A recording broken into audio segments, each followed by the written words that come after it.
Thanks, everybody. Sorry we're starting late. We'll get going with our Funding Our Future Geo Bond conversation. I bet we're going to have Kira Luke and Ben Ludke with us from our office, and others may join whenever. Kira and Ben, is it you to begin? Yep. Okay. All right. So just a quick outline of where we'll be going today is we'd like to take this opportunity to do a brief check-in on the engagement so far. Liz Bueller is here to speak to that. And then we have the opportunity to show the council the ballot language that's been worked on and see if you have any questions. We have bond counsel available to speak to any clarification you may need. And then we can take a quick look at the next steps after the council's vote, depending on what the council decides. So at this point, over to you, Liz. Hi, Liz Bueller. Hello. Thank you for allowing us to provide a brief snapshot of the engagement efforts so far on the potential streets bond. Thank you for participating in the coffee conversations. We finished the last one yesterday evening, the joint coffee conversation with District 6 and 7. So that brought the total to 9 coffee conversations. And I want to thank each and every council member for taking the time and coming out and spending time talking about the streets bond. Just to give you an idea, and we'll be giving you a full report of the engagement effort at next council's meeting, but we range from about 4 to 15 participants at each coffee conversation. But the engagement team feels like these were really good efforts because majority of people stayed for quite a long time. We had very few people just to stop, say hello, grab some information and leave. We had a lot of deep conversations. So again, thank you for taking the time. We also completed 4 open houses the week of July 16th. We targeted neighborhood community events, so events not necessarily like our downtown farmers market that has great regional appeal, but specific events for neighborhoods throughout the city where we knew we had a lot of constituents that attended those events. By far, our highest attended event was the Sugar House Farmers Market, and we found that the best results at those events were actually when we weren't at our tables, but when we were walking around mingling with the constituents. And finally, just wanted to let everyone know that our online survey is open through this Friday, August 3rd. So far, we've had about 900 responses. Just to give you a preview, about a third of the respondents find overall our city streets are a bit bumpy as we turned engineering's technical classifications into a bit more user-friendly language. A third find our streets rough riding, and about a fifth find them pretty okay. The rest of the responses are spread through the other categories. And finally, we're also finishing up. Y2 Analytics continues their statistically valid poll on the ballot language and our messaging, and you'll have that for your briefing on August 14th. And that's all we have. Thank you. Thank you, Liz. Does the council have any questions about the engagement so far? Councilmember Kitchen. Thanks for being here. Can you tell me how many responses you were hoping to get from the online survey? Well, in phase 1, or the sales tax engagement, we had about 2,300 responses. So it's definitely gone down since then, but frankly, 900 for any online survey, that's a pretty good number for us. So we're pretty satisfied with that. I'll just add, for comparison's sake, when doing a statistically valid survey for the city of our size, 400 to 500 is kind of the minimum that you would want. That's not to say that the survey with the 900 respondents is statistically valid, because people are kind of self-selecting into it, but just to give you an idea of the proportions. Maybe there's an opportunity for each council member to send out to our newsletter followers just an urgent request to participate. Yeah. I know I send one out every week or every other week, but this could be a specific newsletter just to solicit feedback. So if anybody's interested, maybe we can consider doing that. Yeah, could you help us put that language together? And we do appreciate that. We have noticed a bump in our responses every time it's been included in your newsletter. On a social media post, we've seen a bump in responses, so that'd be appreciated. Councilmember Fowler. I just want to say thank you to the engagement team. You guys have done an amazing job. the 3 different coffee events that I was able to attend, well, the 2 coffee events and the Sugar House Farmers Market. You guys were so incredibly informative, and thank you, Ben, because oftentimes I would be like, Ben knows the answer, and he did, but it was really amazing, and the community outreach that you guys have done has proven to be exactly what I think we were hoping for. The cornhole game, Fill the Hole, was awesome. It's really quite fun. Yeah. And so I really just want to thank you for all the efforts that you guys have put forward, and it certainly makes me look like a better council person, so thank you for that, and I really appreciate it. You didn't play games at any of my events, so Yeah, I didn't have any games either. now I'm offended. I didn't even know that was an option. Anything else, council members, on the engagement process? Okay, great, thanks, Liz. Kira, what's up next? All right, so I'm pulling up the ballot language for the council to take a look at. You should also have hard copies in your red folders. Mhm. And this is the work of kind of an active working group involving council staff, administrative staff, bond counsel, and we've worked to find the best compromise between the legal requirements for bond language or ballot language and transparency to make it easily understandable by anyone who's weighing in on such a huge decision. And so we wanted to provide the opportunity for you guys to take a look, and if you have any questions or feedback to provide, we're here, bond counsel's here. We'd be happy to work with that. And I'm assuming this is Ryan at the table. Will you pronounce your last name for us? My name is Ryan Bierke. I'm with the law firm of Chapman and Cutler. We're acting as your bond counsel for this election. Thank you, Ryan. So it's a lengthy bit of bond language. The legislature has kindly required lots of language to be added to this ballot, and so you'll see about the 2 main paragraphs, or the 2 largest paragraphs, are legislative requirements that we have in there, plus some clarification. So really, it used to be fairly simple. You'd see that top paragraph and then yes or no, but over the past few years, the legislature has added some additional requirements for us. Okay, council members, do you have questions on the language? Madam Chair? Yes, please go ahead, Councilmember Lee. Not necessarily a question, but, well, I guess it is a question. One of the benefits of a GO bond that's on the ballot is it's very, very prescriptive on what the money can be spent on. Is there a way that we can add something to that effect in the language so that people can see that if it's voted for, that it doesn't just provide money to the general fund, but it will definitely be going towards what the intended use is for streets and roads throughout the city. You could make an adjustment to the language to say something like pay all a portion of it, or to solely pay all of the portion of the cost for the roads. The other option that you have is there's a balance between what you put in your ballot and what you put in your voter information pamphlet. And for the most part, what we would generally encourage is that you keep your ballot as general as possible to give you flexibility, and then add whatever you'd like in your voter information pamphlet for these additional clarifications. There's a twofold purpose in that, and that is, as you've noticed, the ballot is already quite large. Yeah. So when it's a one-word adjustment, maybe it's not too bad, but when you try to add a couple sentences, the likelihood of somebody actually reading the whole thing before they vote kind of goes down. So it's a balance, and it's really a judgment call for you on what you'd like. If that's something you feel strongly that you'd like to put in a limiting factor of, shall be used solely for these purposes, that's something you can do.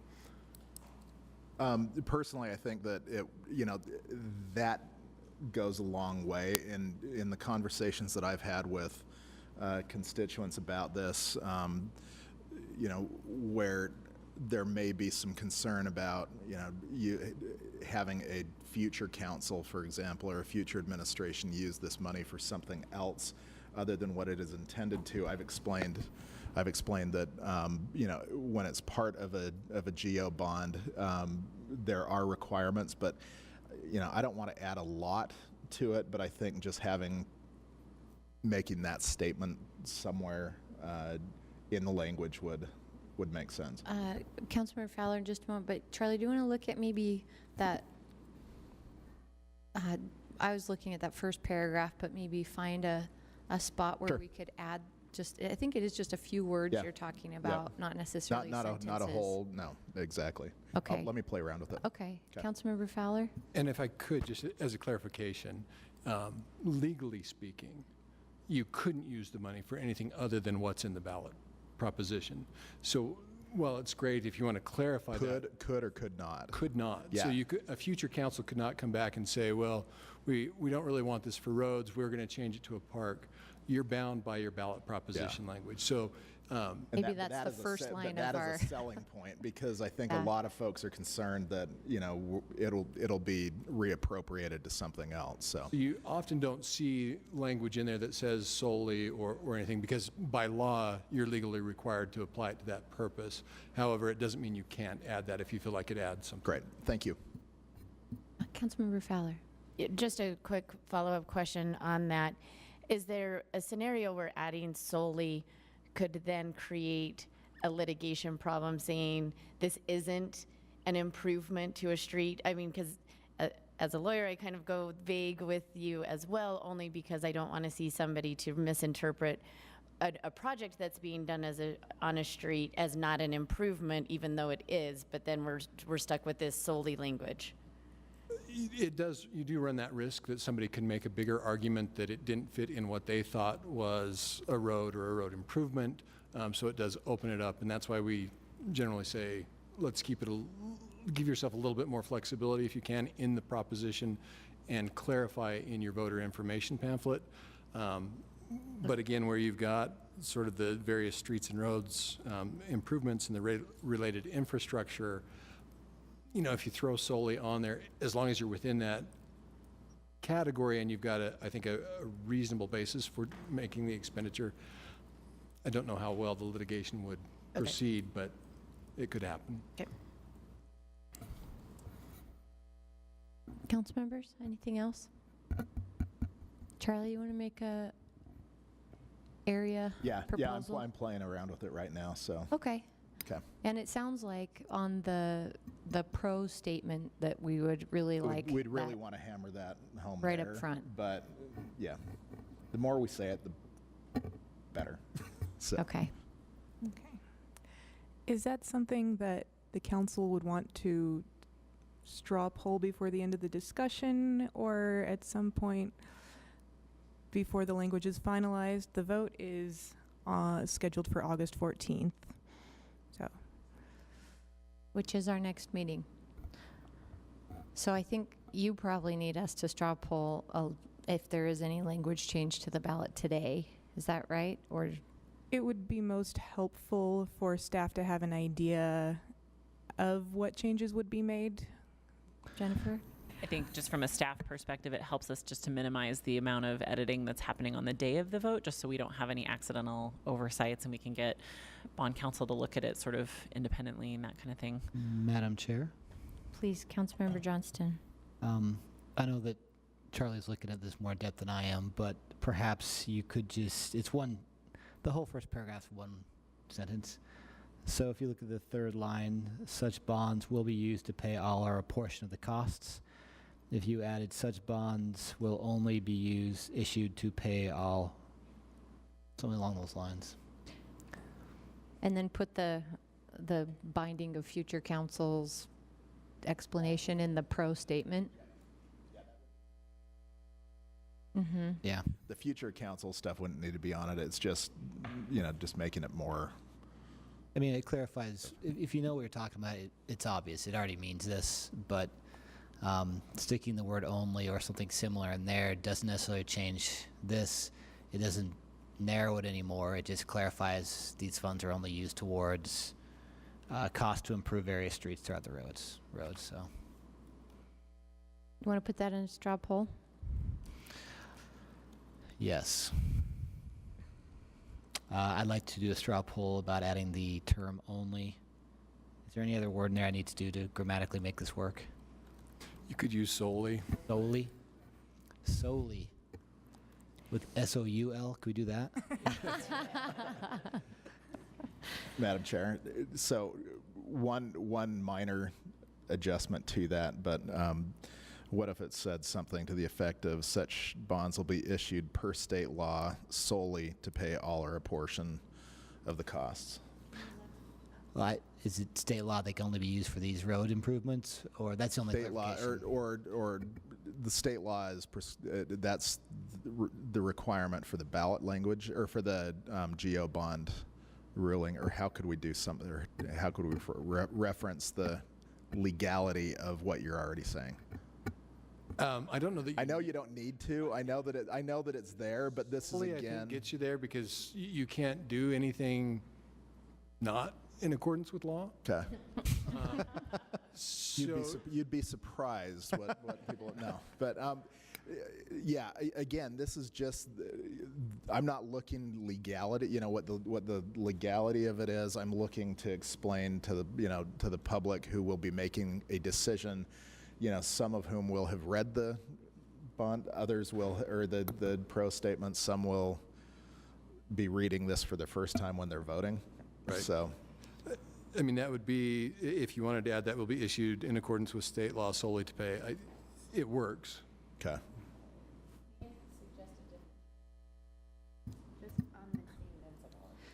Is this a friendly amendment to Andrew's motion? It is. We'll see. It would simply be to leave the actual language to the lawyers, but with the intent knowing behind what we've kind of discussed, so that we're not looking at punctuation and how it should fit in and what it should do, but that we know, and I think that we've given our intent to add the word solely somehow and under state law, but how best that fits in, that perhaps we leave to them for our final draft to be circulated. So the straw poll would be we would vote to add solely or a similar phrase that meets our intent Yes. to the language. Per state law. Per state law. Yeah, or whatever that language looks like. You three amenable to that friendly? Yes. Okay, everybody understand? Not anymore, but yes, we're good. All those in favor? Okay, that's 6. Great. Make it work. And we wanted that solely with a S-O-U-L, right? I think you're one of the funnier bond counsel guys we've had at the table. Thank you, Ryan. Kara and Ben, anything else you need from us? The staff report includes a brief outline of some next steps and key deadlines. It's more for your reference. And again, if you have any questions, we've got some of the greatest minds in the city in the room to answer them.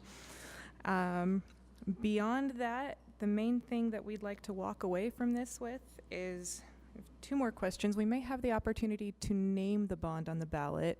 The city working group has proposed the title Streets Reconstruction Bond. It's very colorful, I know, but does the council have any problems or concerns with that title if we're able to use it in a legal setting? Okay. And what do you guys need to know for your next briefing? We've got a vote coming up. We have a more in-depth engagement report on all the results that civic engagement has received planned. Beyond that, we want to make sure that we've provided you whatever information you need to make the best decisions.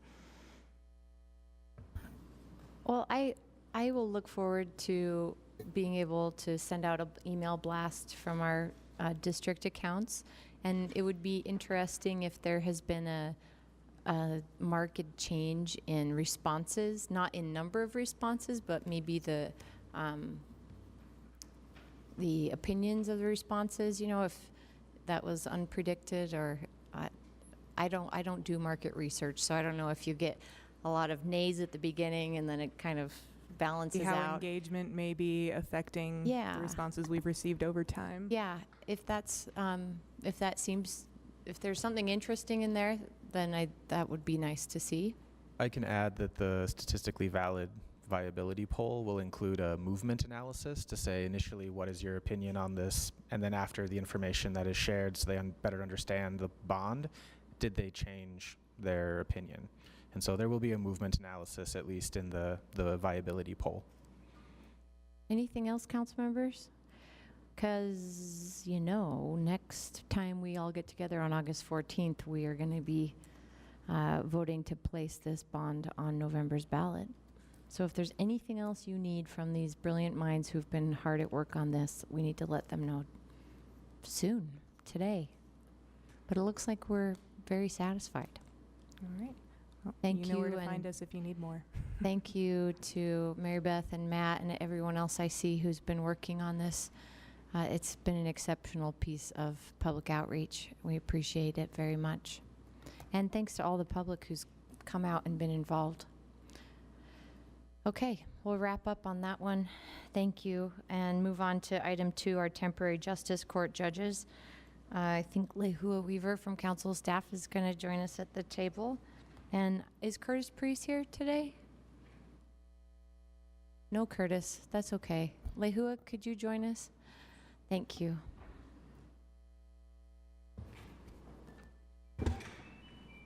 We are about 12 minutes ahead of schedule on that one. Okay. So Should we maybe do this? Curtis is. Or If we have questions for Curtis, I'm just saying maybe he's on his way because we're early. Go ahead, Lehua. Thank you. Thank you. This is a fairly standard thing that can happen with justice courts, and it's just to identify judges from other justice court jurisdictions who will be available to fill in Salt Lake City's justice court if the need arises. Sometimes when the judges are out of town on vacation or have other needs to not be available for court, it becomes necessary to ask other judges from other jurisdictions to fill in, and this step is necessary to recognize those as valid replacements. My understanding is they're anticipating to need other judges sometime in August, and so they're asking for the council to consider this tonight, and that's why we've scheduled it on your new business agenda for a vote tonight. Okay, council members, do you have any questions about this list of temporary judges?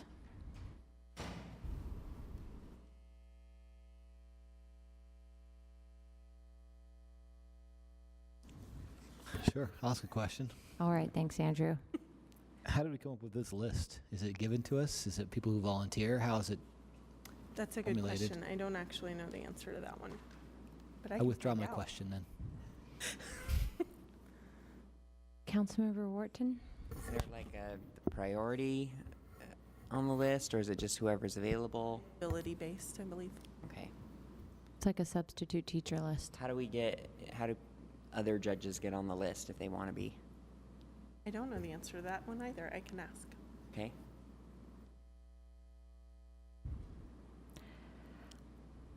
And also, do you know if all these judges are attorneys? Do you know that? Yeah? Okay. I wondered how often we reopen this list. Yeah. I think as often as they have need. So if they need to add more people because it's not a deep enough list that's meeting the fill-in requirements, then they can add more people. And it just goes back through this process where it will come to the council for review and approval. Okay. Anything else, council members? All right. Cindy, please. I may be wrong, but I think it's one of those cases where the council is consenting to a list that is recommended.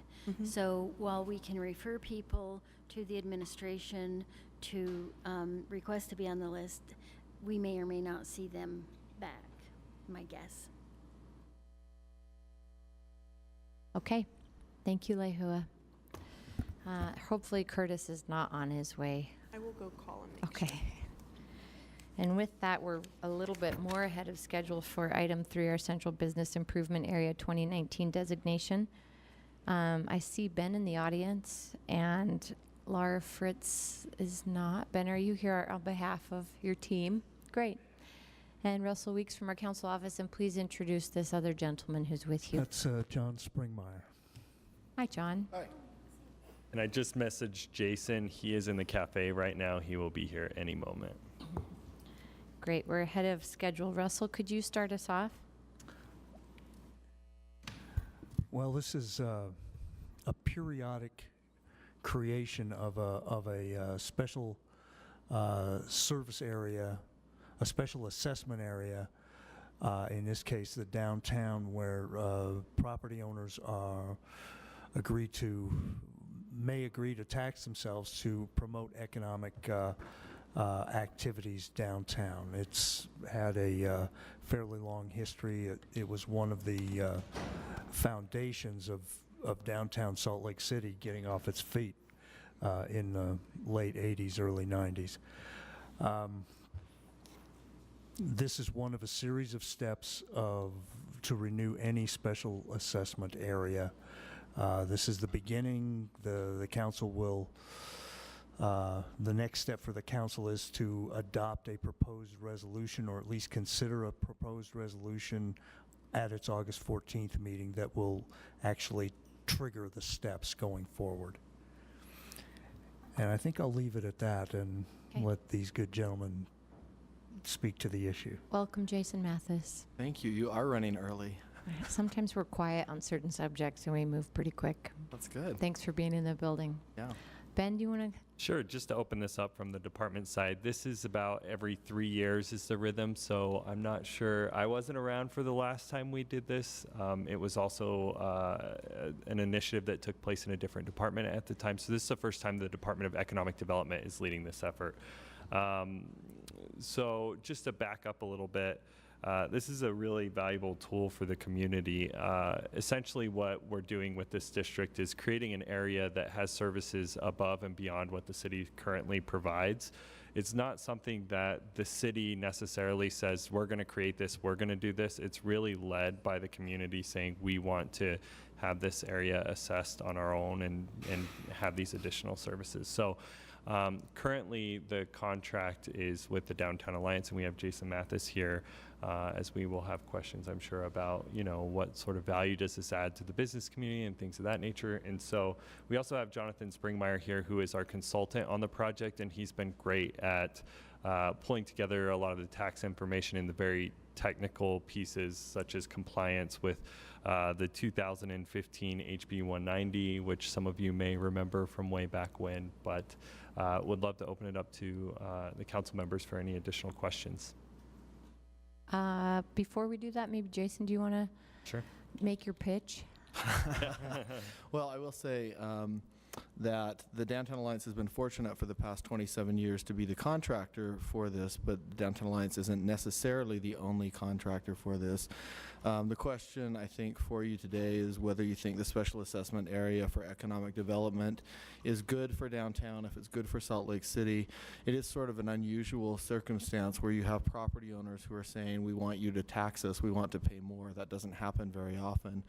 But in the case of the Downtown Alliance, they're very happy to pay it. We have a very low protest rate. But again, this isn't necessarily about the contractor. This is really about whether a special assessment area is the right thing to do. Generally what happens, and I think you may want to talk to this a little bit, Ben. Generally what happens is that there's an RFP or an RFQ that goes out for someone to manage this district, and the Alliance has been fortunate enough to win that RFP, RFQ. I think the contract this time stipulates that if Salt Lake City is still happy with the Alliance, we can just extend it for 3 years, but that isn't necessarily the case. So whether it's one organization or another, the real question is this: does Salt Lake City want to continue to support this district in downtown where people are asking to tax themselves to provide additional economic benefit? John, you're the only one who we haven't given a chance to before we dive in. I'm here for the technical questions, and I don't have much of a voice today, so okay. I'll pass on. Thank you. And I want to recognize, Jason, that we'll be very sad to be losing you from Salt Lake City. It's a loss for our whole city. And I think the integrity, the professionalism, the vision that you've brought to our downtown is remarkable. and a lot of the trust. I think the low protest rate is just a tiny example of that, but the trust that this city as an organization through mayor after mayor has had in working with the Downtown Alliance is with great thanks to you and the team that you've built. And I hope that that will continue. I know you've built a strong team, and we'll look forward to seeing this relationship continue. But I want to publicly thank you for your service to our city, and I hope it will always be a first home or a second home to you. Even in sunny Florida, when we have the inversion, you can still come back, you know? It's nice to live in Florida in January and February. It might not be the smartest time to move there in August, right before the hurricane season Good starts. luck with that, yeah. But we'll see. We'll trade. Okay. We'll trade one issue for another. Thank you, Aaron, for saying that. That's very kind. Council members? Councilmember Kitchen, please go ahead. So just so that I'm clear, the question before us today is if we want to instruct the administration to extend this for 3 additional years. Is that what you're looking for today? No, the question, this is actually an informal decision by the council whether it wants to even consider the resolution on the 14th. Gotcha. And the resolution is just moving forward with the process to have this service in the downtown. That's correct. Correct, if I may. It's about a 9-month process, and we'll be before you several other times, I believe in September, November, and finally in March of next year with different phases of the process. So. And is there an assumption that if we move forward today that the Downtown Alliance will continue to operate that for the next 3 years? The contract is an option that if the area is renewed, the administration can exercise the option to renew with the Downtown Alliance. But prior to renewing with the Downtown Alliance, we have to renew the project area. Right. Okay. And just to elaborate on that, that's generally been the sense of the contracts from the beginning, that there's always been a 3-year option to renew, but every 6 years, the city has issued an RFP. Okay. So, Jason, as Aaron mentioned, you're leaving, so we're all sad about that. But on your way out, I'm going to maybe be a little bit bold here and request that you respond with a bold answer. And I guess what I'm looking for is to know if you think it would be healthy for the organization, the Downtown Alliance, to go through the RFP process for this 3-year extension. That's obviously always a good idea when you're using public resources. But as somebody who represents that organization, what do you think about that process?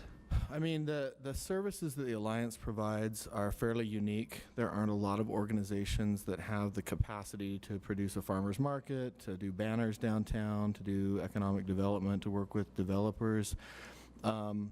You know, I have a lot of confidence in Derek Miller, who's actually the president and CEO of the Alliance, and his leadership abilities and his ability to continue to do good things for downtown.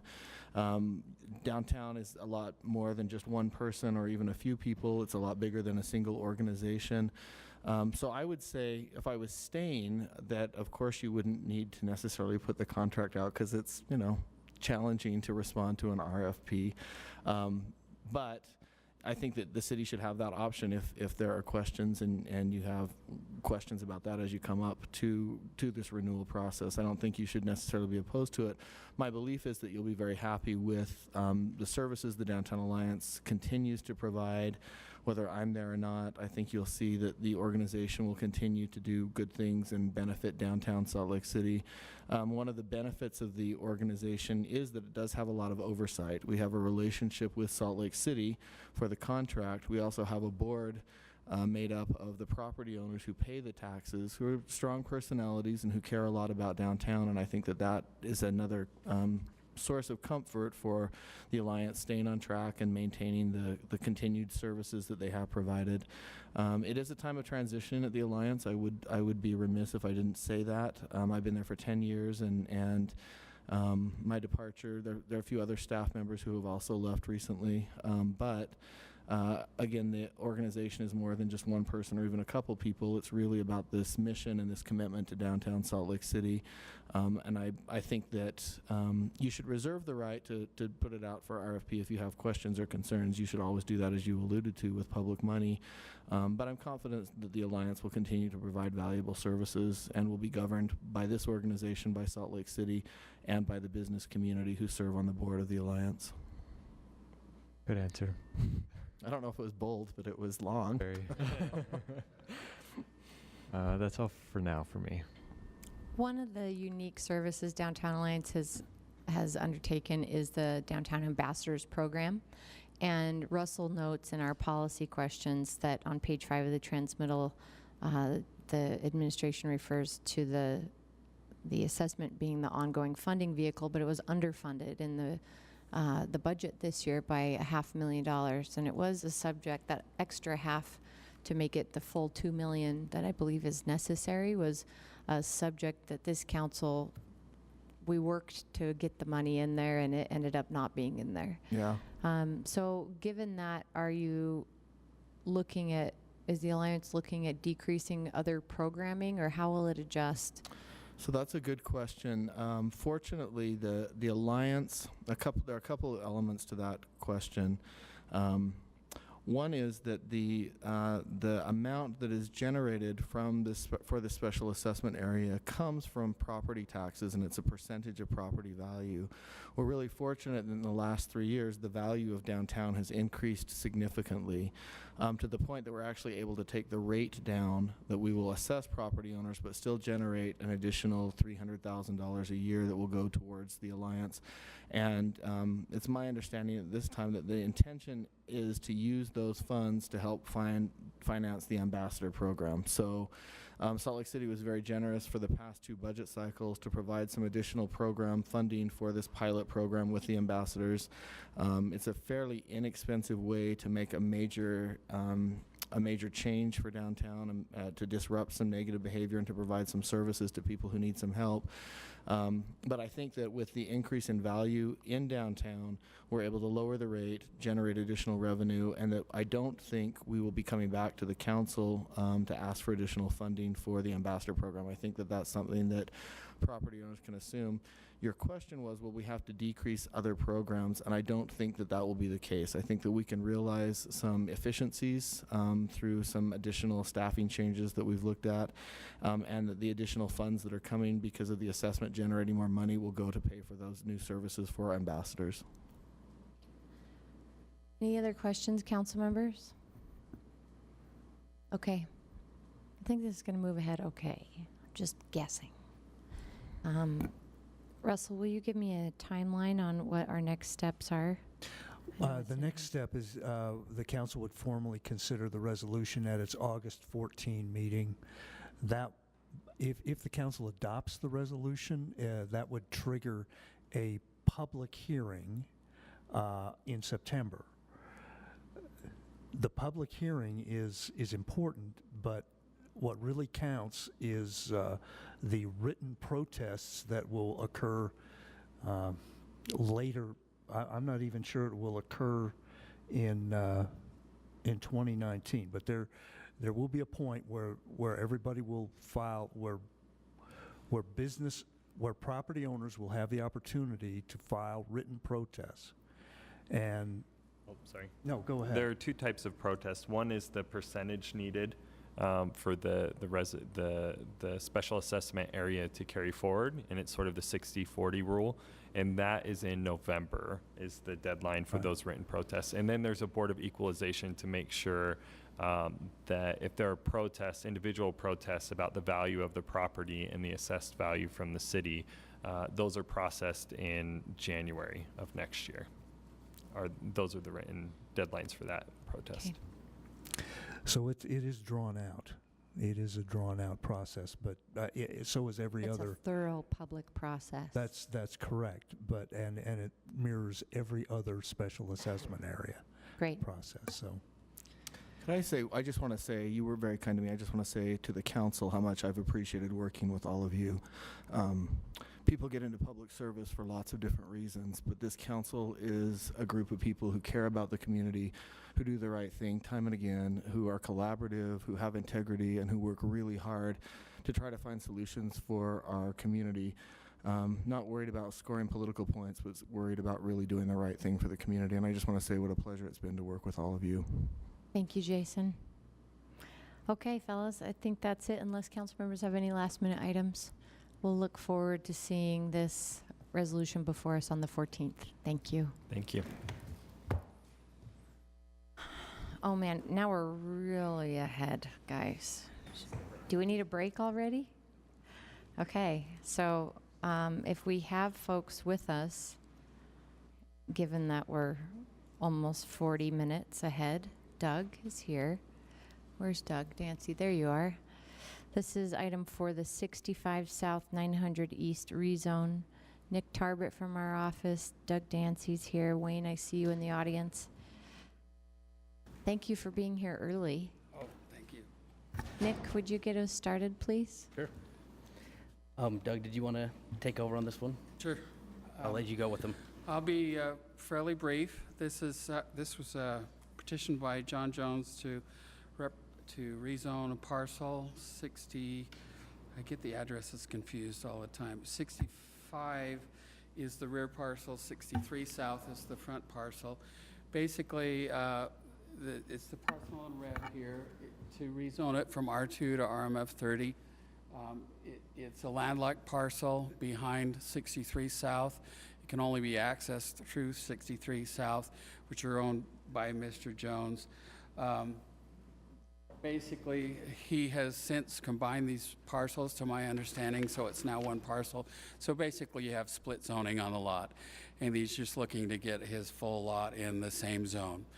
R2 allows duplexes, RMF 30 allows attached homes, 2, 3, 4. As a practical matter, it makes no difference on this site because both zoning districts require a base size for each number of units, and the total square footage of the lots allows the same number of units, whether it's R2 or RMF 30. So it makes no difference in terms of the buildability of the lot. What it is basically a cleanup so that he'll have his whole lot in one zoning district. The front parcel is being used as a boarding house. That's a non-conforming use. It remains non-conforming one way or the other. You can see from the zoning map here that to the north is higher density zoning. In fact, immediately north is a home, and then north of that are apartment buildings. To the west across the street are the 9 and 1 condos. And immediately south of this site is a non-conforming service station, which also happens to be split zoned.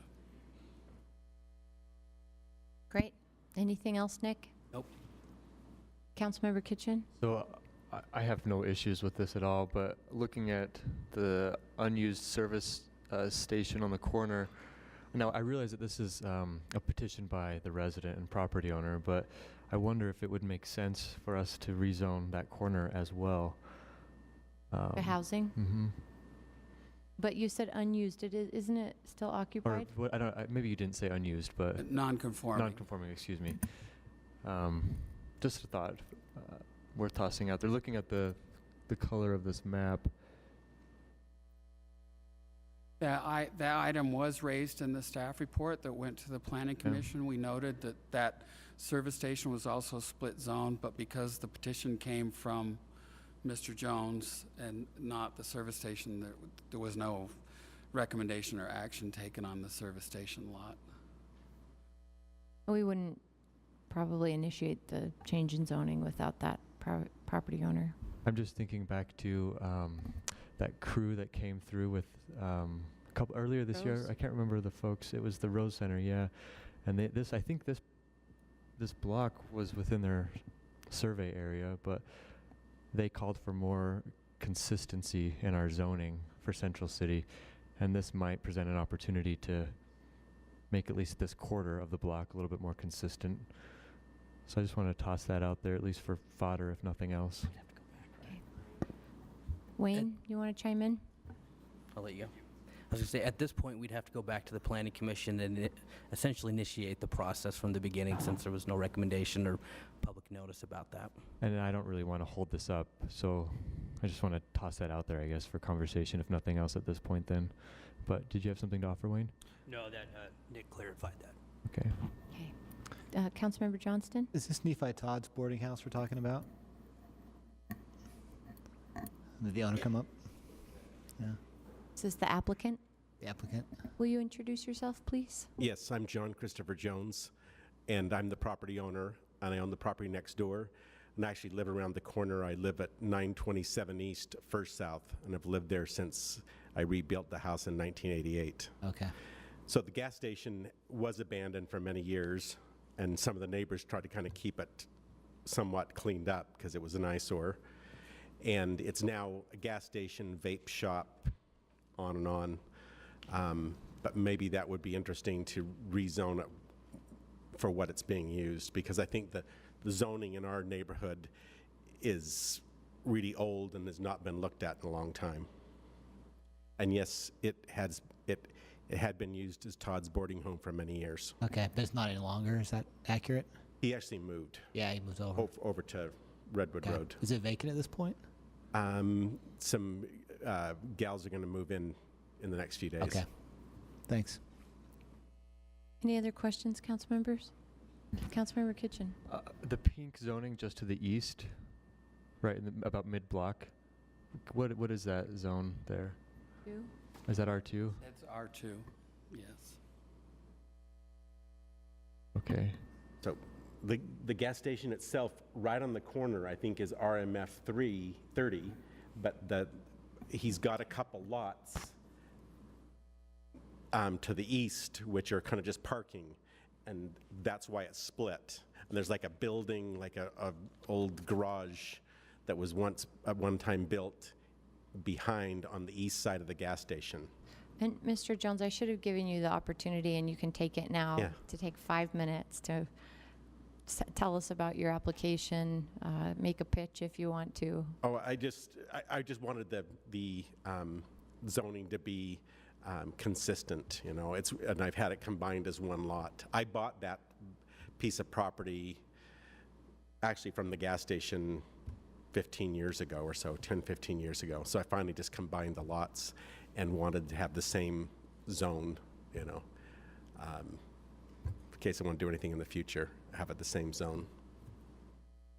Can I keep going for just a Yeah, second? keep on. Okay. So mid-block is that new apartment complex. Is that right? That we dealt with this last year. There was a number of issues with that development, but is that open? Is that operational now? Occupied, I should Yeah, say. it was the rest home for many years, the Hill Haven and then Federal Heights. And yes, the Thaxton place is now open. They've kind of on the tail end of finishing it. Great. I'm not a planner, so maybe I'm off the wall here, but I would love to see the council initiate a rezone on this corner and some of the properties to the east. This seems like an opportunity, either now or in the next couple of years, for housing. I can see a developer, an investor, somebody coming along and developing that property into housing, either condo or multifamily of some sort. The four neighbors to the east, including me, are quite happy and have beautiful homes. Okay. I thought you and said I that was mean, parking. 120-year-old house that had burned down when I bought it in 1988. And it was only one story. I put a second story on it. So there's three nice houses. One's the old Cubby Mansion next to the church. So the Mormon ward is the fourth place up. And next to that's the old Cubby Mansion, which is a beautiful yellow brick, fire brick house. And then my house, and then kind of an old farmhouse, and then a beautiful three-story house just east of the gas station. So what I was referring we're, to... we're quite happy right there. referring to is the gas station itself and the parcels to the east that you mentioned are used as parking. Yeah, the gas station may be for redevelopment and maybe my properties, although, you know, I'm quite historically minded and prefer housing or where you can take advantage of the existing, the house from the gas station going towards the apartment buildings.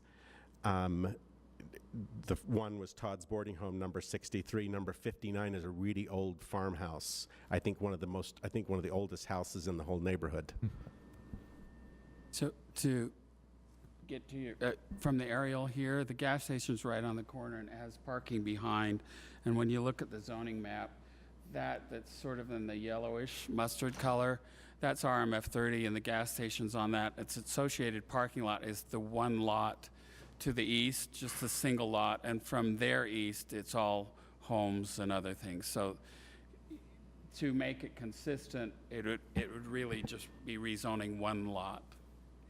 And Derek, I invite you for a field trip out there to check it out. I love field trips. So, Nick, can you tell us, we've heard that on this case, I don't think, Mr. Jones, you're advocating that we stop your process and back this all the way up to include the corner lot. So can you walk us through a few of the possible next steps if Councilmember's Kitchen desire comes to fruition? So it sounds like the field trip would be the first step to go survey the area and see if it's what you're interested in moving forward with. If you do in fact want to initiate a text amendment or a zoning change for that property, you'd have to get support from 3 of your colleagues. We would initiate that, and then planning would run it through the process, which includes the public hearing at the Planning Commission, and then back to the council for consideration. Usually a 9 to 10 month, 11-month process, if not a little bit longer. Yeah, I think it would be important too to discuss this with the property owner themselves, because if a petition to change the zoning map is initiated and the property owners weren't part of that, we would send a letter to the property owners and ask if they want to be involved in that. So you might want to get that buy-in ahead of time. And we could help track down their contact information. We can have a meeting one-on-one and just chat about this a little bit further. I was only taking up the time because we had a little bit extra to burn today. I appreciate that. And council members, while we have the applicant here, do you have any questions? Okay. I think we're good on this one. It looks like we've got you scheduled we're going to set the date tonight for public hearing. We'll take comments on Tuesday the 21st and take action tentatively on Tuesday, September 4th. Super. Thank you for your consideration. Thanks for being with us. And thank you, Wayne and Doug and Nick, as always. We're going to move on to item 5, if Wayne can stay with us. Great. Design standards text amendment. So this is essentially I'm sorry, I'm just jumping in. It's all yours. Essentially a tune-up of our design standards chapter. It's a pretty minor tune-up where we found an issue in the zoning text that actually could cause us an issue in the future. Last year, the City Council adopted changes to the zoning ordinance where most of the design standards for each zoning district were consolidated into one chapter. And this new design standards chapter has an applicability section which states that the design standards apply to new construction and additions to existing buildings. So the issue that we found is that there isn't anything in the ordinance to state that that any existing design elements on a building that are required by the design standards need to remain intact if work is being done on a building that doesn't involve an addition or new construction. So just to provide an example of that, in some zoning districts, there's a requirement that the street-facing facade of the ground floor must contain a minimum amount of durable materials such as brick, stone, etc. The current language in the design standards chapter says the regulations only apply to new constructions or additions. So if there's an existing building, that currently meets that ground floor material requirement, there's nothing in the ordinance that would prohibit the property owner from renovating the building and removing those durable materials if the renovation doesn't include an addition or new construction. So the proposed zoning text amendment would add language to the code stating that the design standards apply to all properties, and that repairs, maintenance, and alterations cannot eliminate any existing design elements regulated by the design chapter of the zoning ordinance. The Planning Commission reviewed this text amendment and recommend approval. Thanks, Wayne. Council members, any questions on this one? Boy, it's a unwieldy bunch today. I can hardly handle this. I really love it when the policy question is, does the council support this text amendment? Sorry. It's pretty straightforward. I mean, I'm not being critical, it really. I know if there was a lot of meat, you'd dig into it with us. Nothing, council members? Golly, we're going home early tonight. Good cleanup. Thanks, Planning Division. Thank you, Wayne. That's it. Then we're going to set a public hearing tonight. We'll hold comment on the 21st of August, tentatively take action on Tuesday, September 4th. And we're going to keep you here for item 6, the retail services in the mixed-use zoning district text amendment. Planning department's been busy.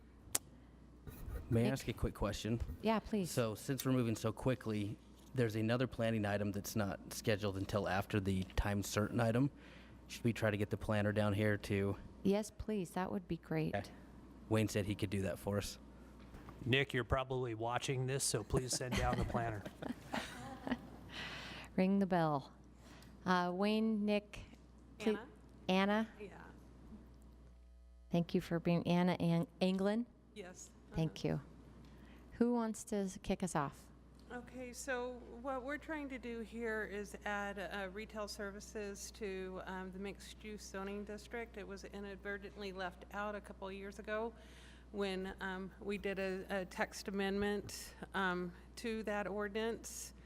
And we just want to include it because it makes a lot of sense to have retail services in that zoning district. Retail services are like barbershop uses, tailoring, services directly to the consumer. So, Are there any kind of services that could be allowed with this proposed change that may be objectionable to neighbors? Or is there specific business types listed? there really isn't. It's all pretty mild, like retail services are allowed in the CN zone and a lot of the lesser use zoning districts than it's a very light commercial use. So could it be a vape shop? It could potentially be that, yes. But retail goods could as well. Right. And retail goods is and they're currently already allowed. Yeah. Could it be a massage parlor?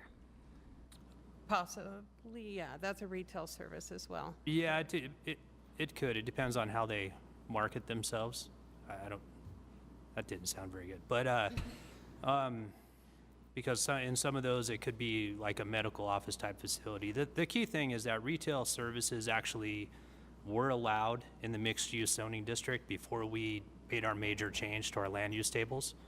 And that was a big project where we evaluated all of the land uses and all of our land use tables, and made some huge changes. And honestly, I believe this was a mistake where we should have put a P and we didn't put anything when we redid those tables. So this would not be introducing a land use into this zone that wasn't allowed, prior to about 5 years ago. I get that it was a mistake that it was left out, but I'm wondering, in my district and maybe in parts of some of your districts, certainly in District 1 also, there's the areas where residential abuts commercial and retail, and we're seeing a lot of massage parlors pop up in neighborhood areas that are not on the retail corridor and the commercial corridor.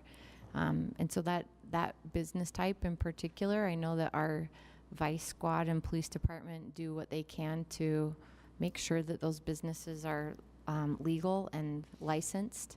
But I know that that's a continuing piece of work because they're not all, and they keep popping up.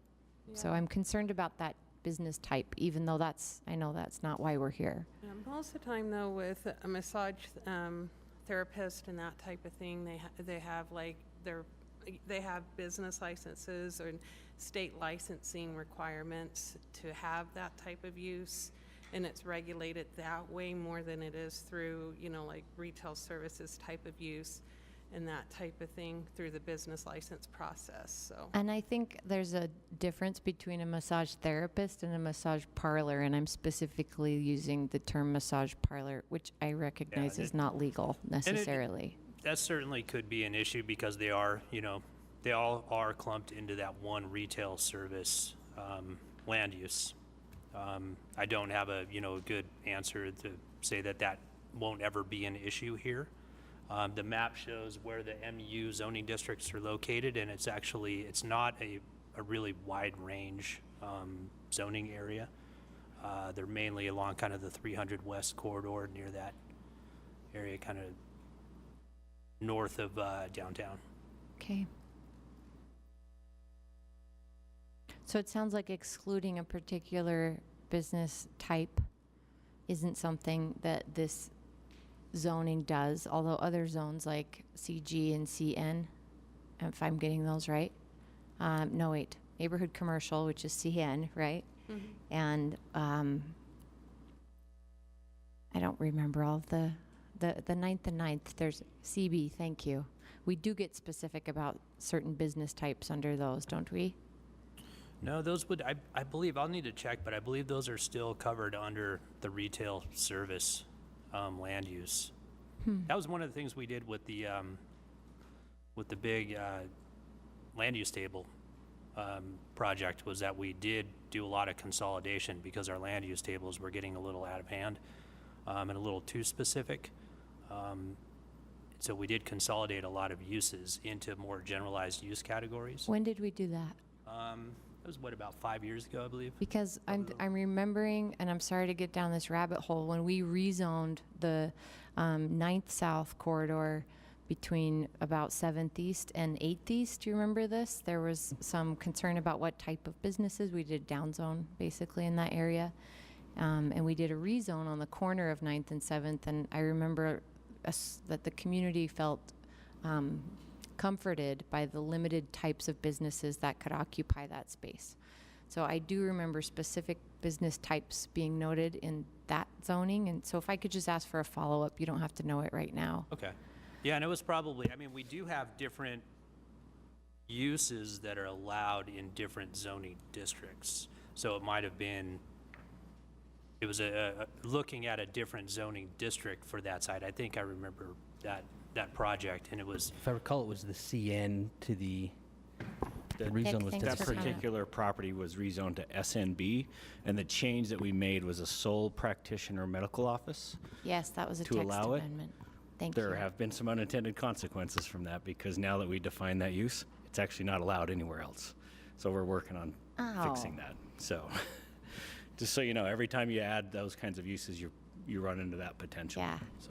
No good deed goes unpunished. Well, Nick, I kind of want to keep you at the table, but Wayne, maybe you can answer this for me. So my concern that I just kind of, I'm throwing it out there. My concern is that we have residential zoning that allows for certain business types that are more highly disposed or more highly likely to be nuisance type businesses.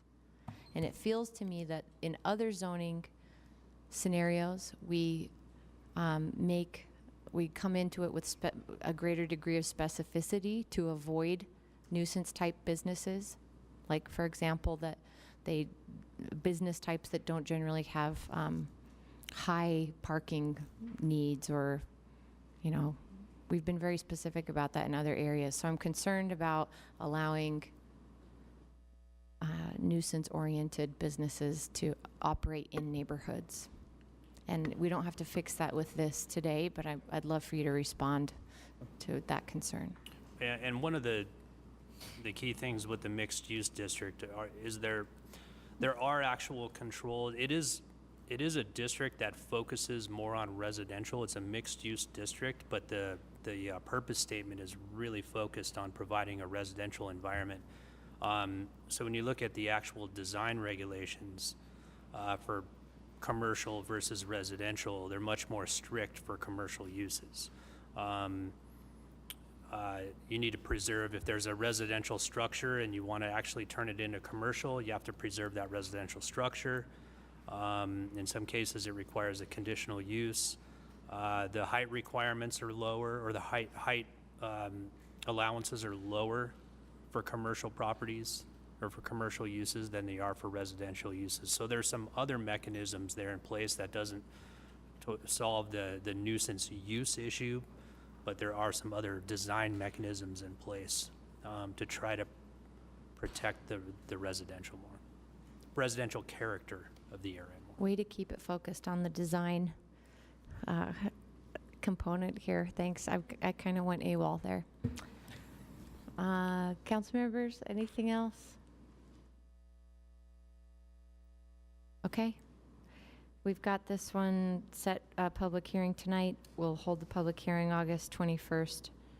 Tentatively take action on Tuesday, September 4th. And it looks like we're going to move our agenda around a little bit. If you would like, we were able to get Amy here, who is working on the Item HLC 9. text amendment item 9. Great. Hi, Amy Thompson. Thanks for joining us. And Nick. So folks, we're skipping item 7 for the moment because we've got a time certain at 4 o'clock. And we're going to go to item 9 right now, and then we'll take a break until 4. So Nick, and Amy. Who wants to start? Amy. I think Amy does. And we've got a paper packet on this one too. This is a text amendment to change sections 21A06, 21A16, and 21A34020 of the zoning ordinance. The purpose of these amendments is so that we're compliant with changes that were passed by the state legislation in regards to appeals of HLC decisions. So the bill basically, or the proposed text changes, do a few things. The first thing it does is establishes a historic preservation appeal authority, and because of our form of government, that appeal authority is the mayor. And then applicants appealing a decision will now have 30 days. They currently have 10. Anyone else appealing the decision will still have 10 days. And then the third thing is it allows the applicant to choose whether they appeal to the Preservation Appeal Authority, which again is the mayor, or to just the appeals hearing officer. And that's basically it. Council members? So the state does all sorts of weird things. Go ahead, Councilmember Johnston. I better just wait if I don't have anything nice to say. In the last bullet point about you can choose who you appeal to, is the hearing officer subject to a mayor ultimate decision anyway? So if you go to the appeals officer and they make a vote and they say side with you, can the mayor supersede that regardless? No. You pick, and then the process after that is third district court. Okay.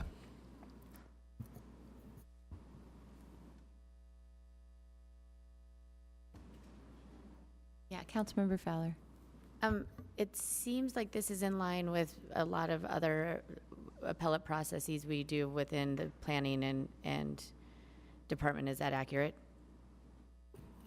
For the most part, the big difference is that an applicant gets to pick who their appeal authority is in this case, which is highly unusual. Why are we doing that? Because the state basically changed the law. We have to follow it.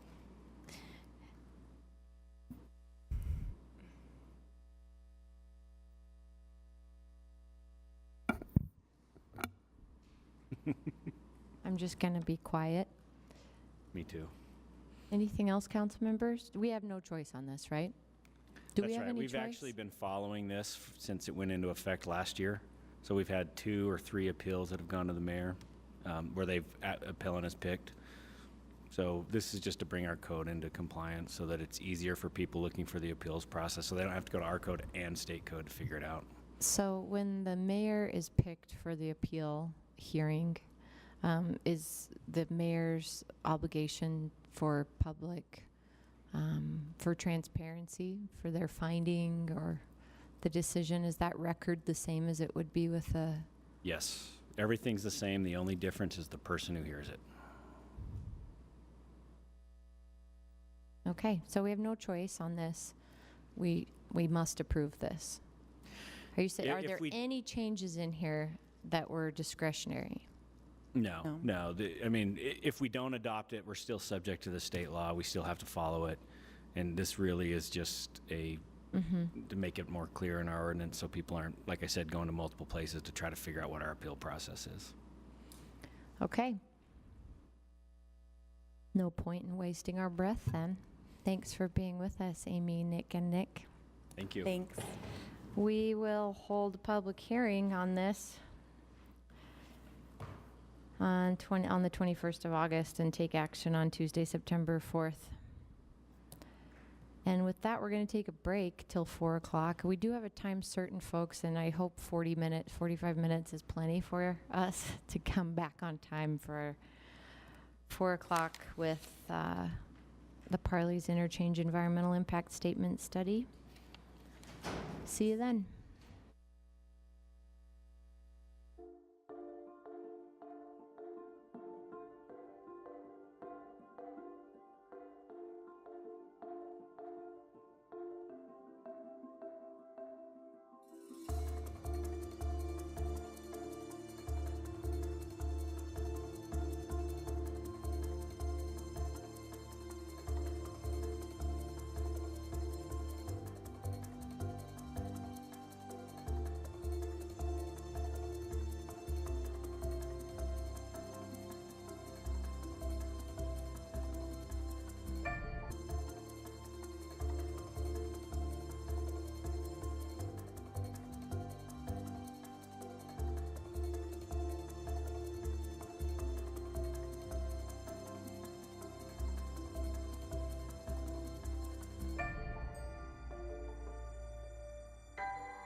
Thanks for being with us. We're at item number 7 in our agenda, which is the Parley's Interchange Environmental Impact Statement Study.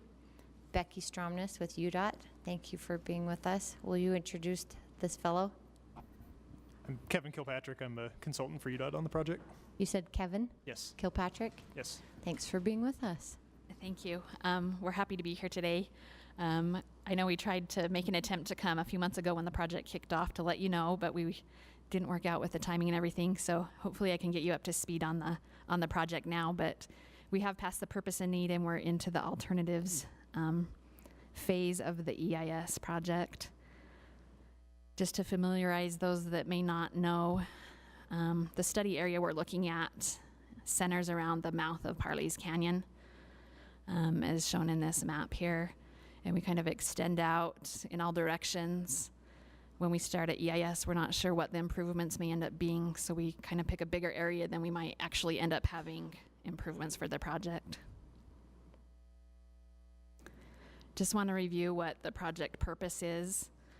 And basically, UDOT, we're here to try and improve transportation and congestion. And so the purpose that we've identified for this project is to improve the level of service at the Parley's Interchange in the year 2050. For those that may not be familiar with what level of service is, that's a method that we use to measure the flow of traffic. You can think of it like a report card. A is the best, and then F is not moving. So we want to try and get to level of service D, which with the amount of traffic and growth in the valley is challenging at times, but that's our goal that we're setting out for. And what's the status today? Right now, there's already segments that are failing in the morning and afternoon peak hours. People in the back are having a hard time hearing you guys, so if you can just pull your mics. It's not you, it's our mics, and it's the shape of the room. It's funny. Yeah. So you got to kind of rock star that mic, okay? Sorry, a lot of the existing ramp movements to and from Foothill in the morning and afternoon period are already failing currently, and our modeling shows they continue to get worse by 2050 if UDOT were to do nothing. A good example that many people are familiar with is the morning commute going north into Foothill, backs clear into the interstate, creating unsafe conditions. So that's a good example of where we have that problem today. The other thing we want to do is improve safety. Many people that travel this area are familiar with the loop ramps that are right there going onto Foothill, and not a good situation if you've had to navigate yourself through that. You know, your high interstate speed, having to drop clear down really slow to make the tight corner and then try and merge. So not safe. So there is very high accident rates there, and we want to, improve that. There's sight distances. This area was built back in the 1960s. A whole lot less traffic back then compared to what we deal with today, and modern vehicles make people travel faster. So the screening criteria that we want to use and make sure that any solution we come up with is that we're achieving that level of service. So that will help us with the traffic congestion. We want to make sure travel time is going to be reduced. We want travel speeds to be better. And again, safety. We don't want any backup occurring. We want to make sure all the highway geometric standards are being met. Those are things like sight distance, shoulder widths, lane widths, curves, all those sort of things. We want to bring it up to the current standards of today and make sure they're being met.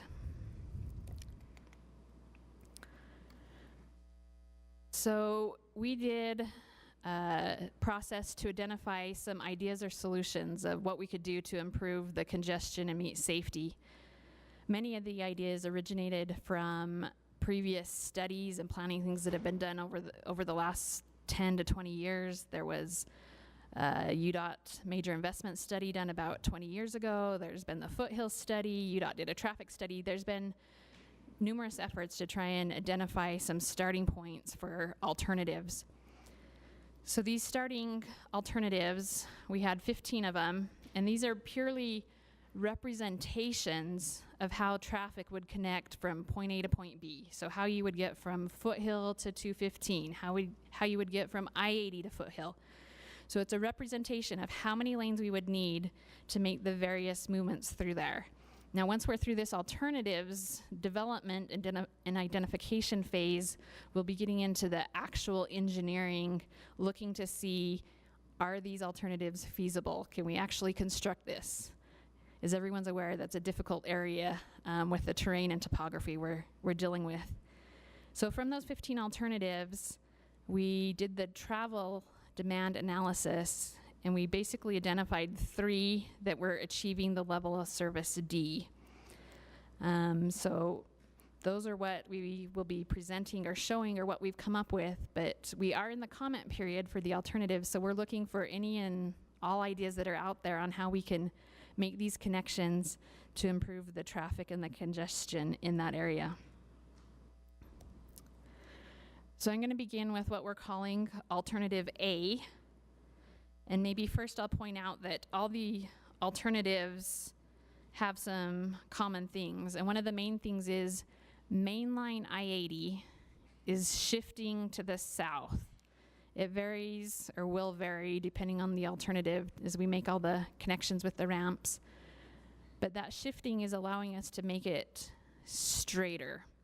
Those that drive it today will know what I'm talking about, but right at the very mouth of the canyon, there's kind of a blind corner you can't see. Again, that's a place where we're not meeting geometric standards. So allowing us to shift it to the south can make that interstate straighter. We're adding lanes. Places where we have a single lane right now is going to go to 2 lanes. The main line's going to get an additional lane. So we're adding the capacity to help with the congestion in there. There's a trail system that kind of weaves through there. We intend to have the trail system continue on,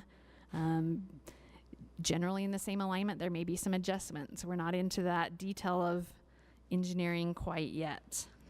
So with Alternative A, some of the unique things we have going on with Alternative A is as you pay attention to the connections going into Foothill, we have some exit ramps that people take that slow them down with some corners there. One of the main things we heard with Purpose and Need is people are going too fast on Foothill.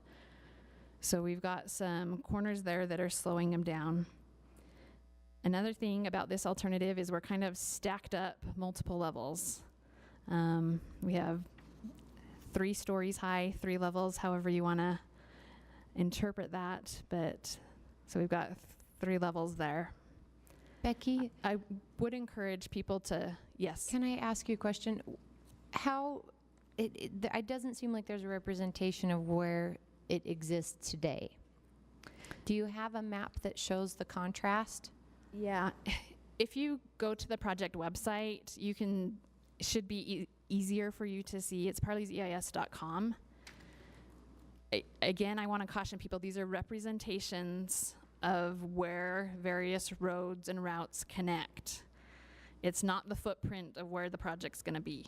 Great, thanks. But on the website, you can trace movements. For example, I'm on I-80 and I want to know how I can connect to Foothill. We do some highlights there so you can see the movements. So if I'm on the website, I go to alternatives. And then you can go to Alternative A map is the one I'm on. Or further down below, you can see the different movements. Okay, continue and I'll keep looking. Thank you. So this is Alternative A, and really, the first time anyone sees this, it takes several minutes to try and digest what ramp is going where. For the most part, these are all on the existing. Will you pull your mic up, Kevin? Sorry. For the most part, these are all on the existing UDOT right-of-way. So Okay. where she was talking about the 3-level structure there going into Foothill and Parley's Way, that's in that same area where the existing connections are. Okay. All right, I'm going to go on to Alternative B. B is very close to what exists today. If you look right in the center, you will see there's still that loop ramp. Now, the good news is that loop ramp has been able to be increased in size and the distance to merge, and you don't have the conflict of the people trying to get off I-80. So the traffic modeling shows that this alignment will work. Most of the other ramp connections are very, very, very similar to where they are today. Maybe the one difference I can call out is if you're eastbound I-80 and want to exit to Foothill, You take that exit just right around 23rd East, and then it will cross over and then cross under and get you to Foothill. So this is alternative B. Okay. Now, alternative C has a slightly different approach. It's got a traffic signal that's going to regulate people heading on the eastbound to northbound Foothill. That would be one movement of the traffic signal, and then the people headed southbound. So that would be alternating between those two movements. So there would just be two movements, but this does have the traffic signal underneath, similar to what you would see at other interchanges throughout the valley, like on I-15. Sometimes the signal's on top of the bridge, sometimes it's underneath. In this case, it would be underneath. The other thing I want to point out on alternative C, and this is the only alternative where we are unable to keep all the current movements that exist today, and that is the movement to Parley's Way. As we had a public meeting several weeks ago, the neighborhood was concerned about it. We are concerned about it ourselves. It's our goal to make sure everyone has access that exists today. So this is a big negative for alternative C. Will you just explain that a little bit more, what that would mean for those of us who weren't at the meeting? Yeah. Okay, so if you're going uphill, so eastbound, and you want to go to northbound Foothill, today there's a little ramp that cuts off and you go underneath. To Parley's Way. To Parley's Way. We're not able to achieve that because we don't have enough distance for people to merge and make that maneuver. There's just not room. There's physically not room there. So the alternative to that would be travel north on Foothill to the intersection with a signal and then turn west there and make your way back around. Okay. So it's out of direction travel. Councilmember Luke. A quick response would be that that is a bad thing. So Did everyone hear that? Okay. Living in that, very close to that neighborhood and using that regularly, it would have massive impact for the neighborhood just north of Parley's Way, but even the neighborhood to the south as well. Okay. Thank you for your comment. We're aware of that and concerned about that ourselves. We want everyone to make sure they have their access. So, the NEPA process says look at a reasonable range of alternatives. So we're trying to have a bunch of ideas out there to look at and assess and get input on. All right, we have a slight variation on alternative C. And when you look more at the mouth of the canyon, we've added a flyover ramp. So if you're coming westbound and you wanted to connect to I-215, so use your imagination and you can visualize what this might be. You're gonna come up, wrap around, and have to drop clear down. So like the other alternatives, there's pros and cons to each of them. This one at the mouth of the canyon in the wintertime is a concern to us. But again, this is an alternative, so we put it out there to seek input on it.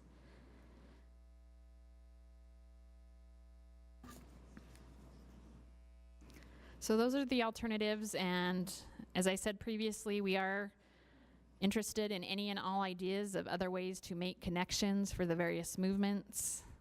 So please submit those on the website if you have those.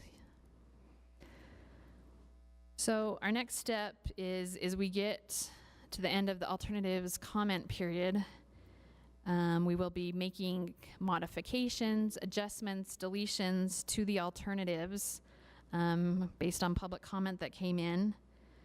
And then we will start a in-depth engineering process to look at the feasibility of some of these things.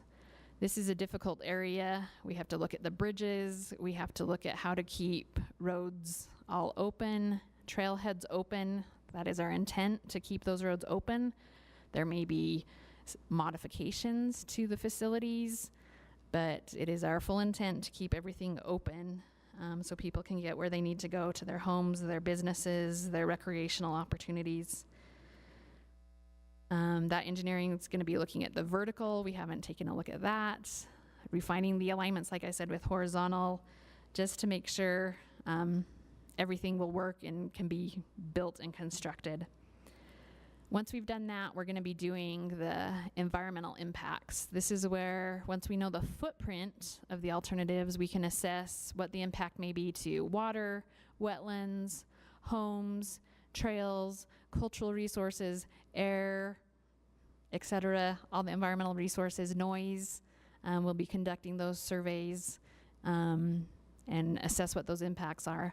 All of that results in the draft EIS that we are planning and hoping to have available next summer.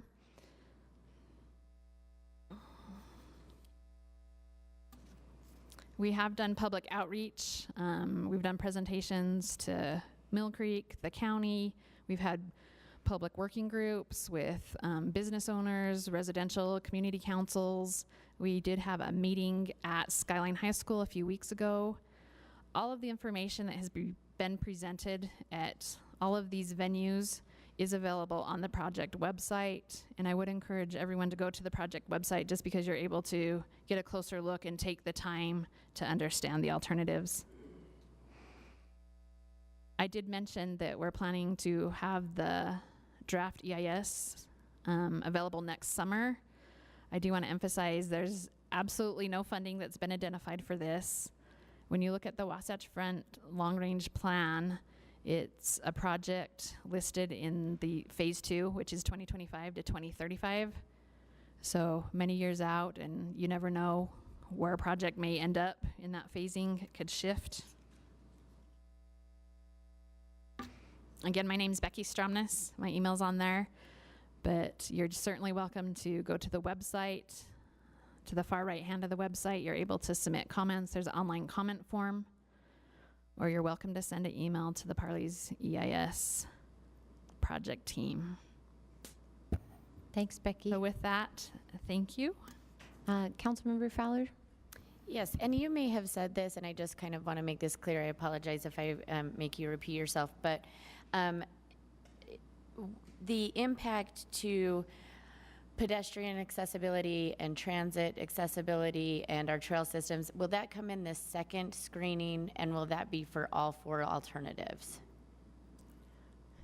And is that question, do you, I need to break that down. That might So be are we going to look at pedestrians and trails?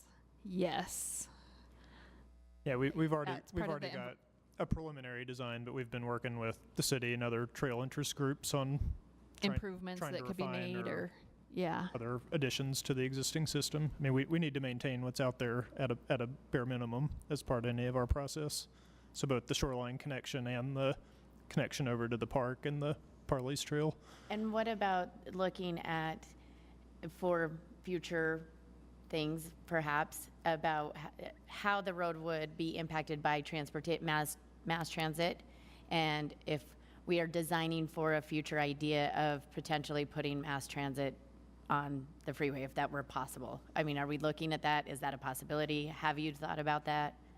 Can we? We've consulted the long-range plan, and UTA is part of our agency working group, and I mean, right now all they show is express bus or things that would just use the road. There's not a separate transit facility that's currently on the books, but sure, there's not one now, but yeah, I mean, that's what we have to go off of right now. If something new comes about, we're happy to try to accommodate where we can. Okay. Other council member questions? So Becky and Kevin, I guess it looks like your public comment period for this phase ends on the 10th. Yes, August 10th.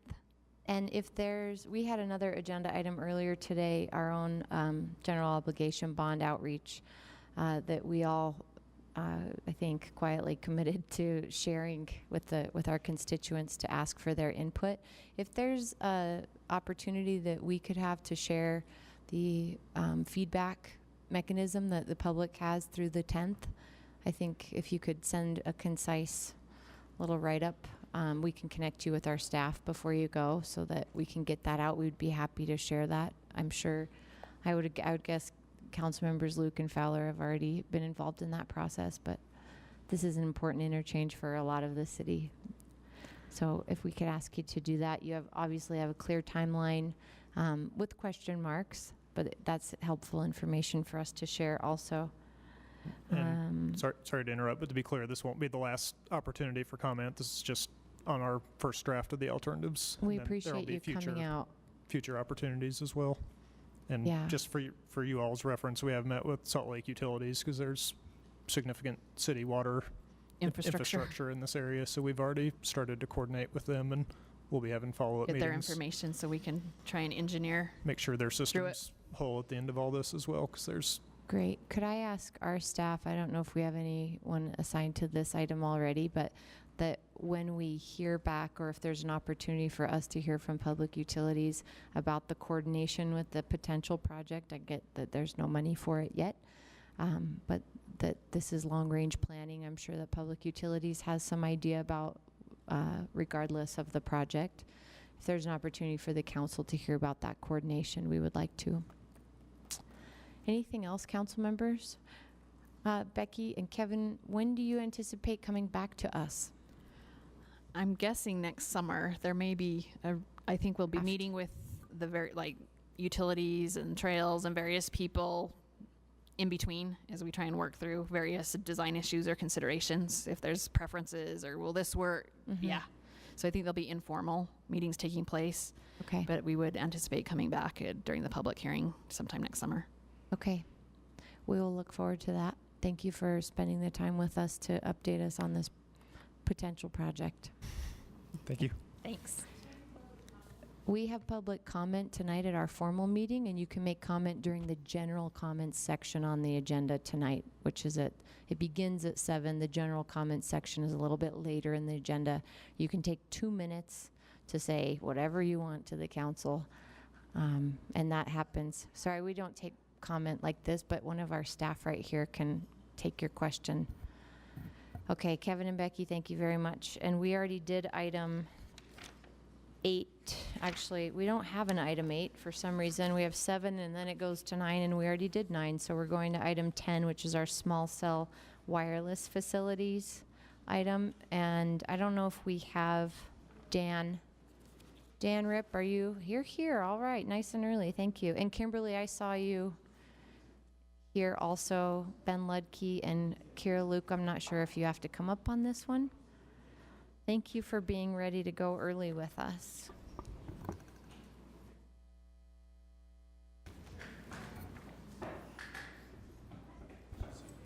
Ben or Dan, I'll let you guys decide when to start and who starts. I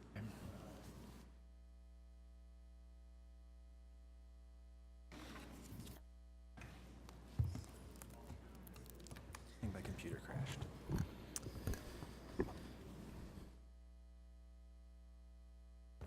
Yep. So I'll start with an introduction. This is the first briefing on the proposed ordinance. Second briefing is to be determined. There's a public hearing scheduled on August 14th and potential council action on August 21st.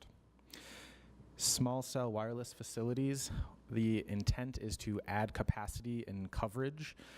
This lays the groundwork for 5G or 5th generation wireless technologies, and it also improves the current abilities of the 4G network. Federal and state laws give the telecommunication providers the right to install in the city's public right-of-way. Under the proposed ordinance, a provider would need to obtain a master license agreement, and this mirrors the process of franchise agreements that the city currently uses for utilities. Once a provider has obtained a master license agreement, they need to submit a permit application for each location that they want to install one of the small cell wireless facilities at.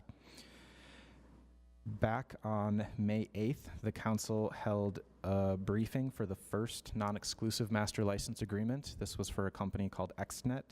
And on May 15th, the council approved that master license agreement. We understand that negotiations are ongoing with a few other interested providers, so the council may see additional master license agreements later this year. Under Senate Bill 189, which was passed by the state legislature and signed by the governor earlier this year, and it goes into effect September 1st. This is an important deadline that the city is working under. The administration hopes that the council will act on the ordinance before SB 189 goes into effect on September 1st. The state law gives the right to providers to install their small cell facilities on all city infrastructure in the municipal right-of-way. And it also gives the providers the right to construct new monopoles specifically for the small cell facilities. Municipalities can issue design guidelines for those new monopoles, for those new small cell facilities on city infrastructure, but they cannot prohibit the installation of that equipment on any of the city's infrastructure in the right-of-way. And we don't have those design guidelines before us today, right? We do not. They are in development, and after my intro, I'll turn it over to Dan, who can give you an update on the status. Okay. A couple of the main points about SB 189. There are height restrictions. New and modified utility poles cannot exceed 50 feet, but they do allow an additional 10 feet for antennas if the pole was built before September 1st, when the new law goes into effect. As I mentioned earlier, decorative poles are not exempted. The city could not prohibit any of the infrastructure in the right-of-way from being used for the small cell facilities, but you can require that if a decorative pole is going to be replaced so that it can safely hold the equipment, that the replacement decorative pole reasonably conform to the design of the one that's being replaced. The state law also allows enhanced design guidelines if it's in a historic district. The draft ordinance would require that concealment and other stealth techniques be used to minimize the visual impact of the small cell facilities, and that the provider would also need to obtain any approvals that are required from the Historic Landmark Commission. Along with the proposed ordinance, the council received ordinance amendments, and these amendments would be to ensure that there is fair and equal treatment for all of the providers submitting public right-of-way permits. So the ordinance amendments would add additional information that must be submitted with the application, and this would be for all providers, not just small cell facilities, so they're all subject to the same application requirements. And with that, I'll turn it over to Kimberly and Dan to talk about the status of the design guidelines and feedback that's been received from the industry. Great, thank you, Ben. So we are actually building the plane while we are flying through this experience. So bear with us. What it entails is the work of 4 or 5 different city departments coming together and really digging into the details of what these attachments are going to look like. And we get into the weeds of attachment sizes, materials, colors, the poles that they're going to use, and how they're going to match, downtown decorative light poles, and all of the details that are necessary for a provider to be able to put their plan together. And with those, we have a book that we are putting together. It's a design standard book. There will be 6 chapters, and of the 6, we have 3 written, and we're hoping to have the other 3 complete in the very near future, and we anticipate being able to deliver that soon. I want to ask about whether or not that's a collaborative effort. It sounds like it's collaborative amongst the departments. Yeah. It sounds like a page turner too. Right. It'll keep you up at night, like me. 6 chapters. But we have public utilities, we have streets department, planning and zoning. Mayor's office has been involved, or civic engagement, of course, our attorney's office and our engineering department. So yes, a very big collaborative effort. Wow, thank you. Anything else? Any questions about? Councilmember Johnston. Thank you very much. And for a previous meeting on another poll that wasn't directly related to this, I understand the restrictions we have on what we can and can't regulate. It seems a little vague still about design standards for poles and where they can go and those kind of things. One of my hopes was that because this is an infrastructure need that a lot of residents want, frankly, is there a way to also get maybe decorative lighting as part of the plan? So if new poles are going in or existing poles are going in, and these are spaced, I can't remember, 300 feet-ish?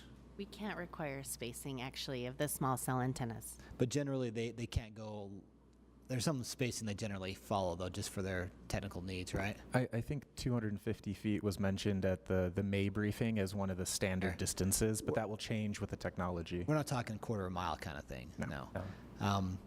Was there a way for it of a win-win, essentially, that if we need poles for this technology, can they also double as decorative lighting across the city, because they're going to be hopefully fitting into the city, and even if they can't be hooked up now, at least it would be there so when the city could hook them up as lights? Is that part of the discussion at all, or anything along those lines? So are you talking about if a provider comes in and wants to replicate one of our decorative lights with the small cell infrastructure and putting that in the right of way? Or if they want a new pole because there's no existing pole in the area, could it be designed based on our standards to be basically a decorative light pole that we could use as a light pole as well? Sure. So one of the conversations that we've had is that for a provider to come in and maybe replicate our light poles and put their infrastructure on it or inside of it is very cost prohibitive to them to be able to do that. So we would like to incentivize them to maybe put in a monopole as an alternative to attaching to the decorative poles. So the design standards will be very specific about the color of those monopoles, the material, and make sure that they match and align with the other poles that may be on a block face. I think you've asked in the past too if a light could be required to be attached if there was lighting needs in that area. And I think that's something that's being considered for the design guidelines. But yes, we could do that. One of the concerns is that these can't exceed 50 feet tall. Is that correct? Am I incorrect about that? They can go up to 50 feet. We're requesting that they install poles of a minimum height that would provide the operation service that they need, so that in a residential neighborhood, you don't necessarily have a new 50-foot pole. Okay. But they can be up to 50 feet. That was my concern, is pushing for monopoles versus something that was more of a light fixture would be even more problematic in my view than that, so. And we want to be able to specify that their height is uniform with any surrounding light poles or other structures that are there, so that they are not, standing above those that are already there. And those are the things that we'll specify in the standard book. Okay. Well, council members, I think Ben did a great job on these policy questions. There's quite a few of them, and I kind of like to walk through them, if we don't mind. We don't need to reread them line by line, but they start in our packets on page 2. I can quickly summarize if that's helpful. Yeah, that would be great. So the first policy question actually has 3 parts, and they're all about the design guidelines. The first one is if the council's interested in having a public outreach process. Part of the difficulty is we're working under a tight time frame with September 1st having SB 189 go into effect, and the council does have a public hearing scheduled on August 14th. The administration wasn't currently planning to do a public outreach process, but they have engaged with some of the providers to get the industry's feedback. So the first question is, are you interested in an additional level of public outreach, maybe about the design guidelines specifically, since that's what people would be seeing in their neighborhoods? The other 2 components are monitoring and enforcement mechanisms to make sure that the design guidelines are being followed. And if the council would like to adopt the design guidelines, it is not required, but it is, I believe, an option if the council is interested.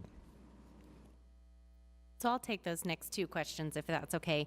Enforcement, the design guidelines are part of what the city would put in place under the new ordinance that you have in front of you. And a violation of that ordinance, including a violation of the design standards, would be a default under the ordinance. It would be a default under their permit, and it would be a default under their master license agreement. So then we would have our remedies for a default to ask them to cure, or if they were not willing or able to cure, to remove the facilities. So we do have a way to enforce the design guidelines on things that are installed. Can Can I jump in there for a moment, though? Because my memory is that the state statute that's been created so severely limits the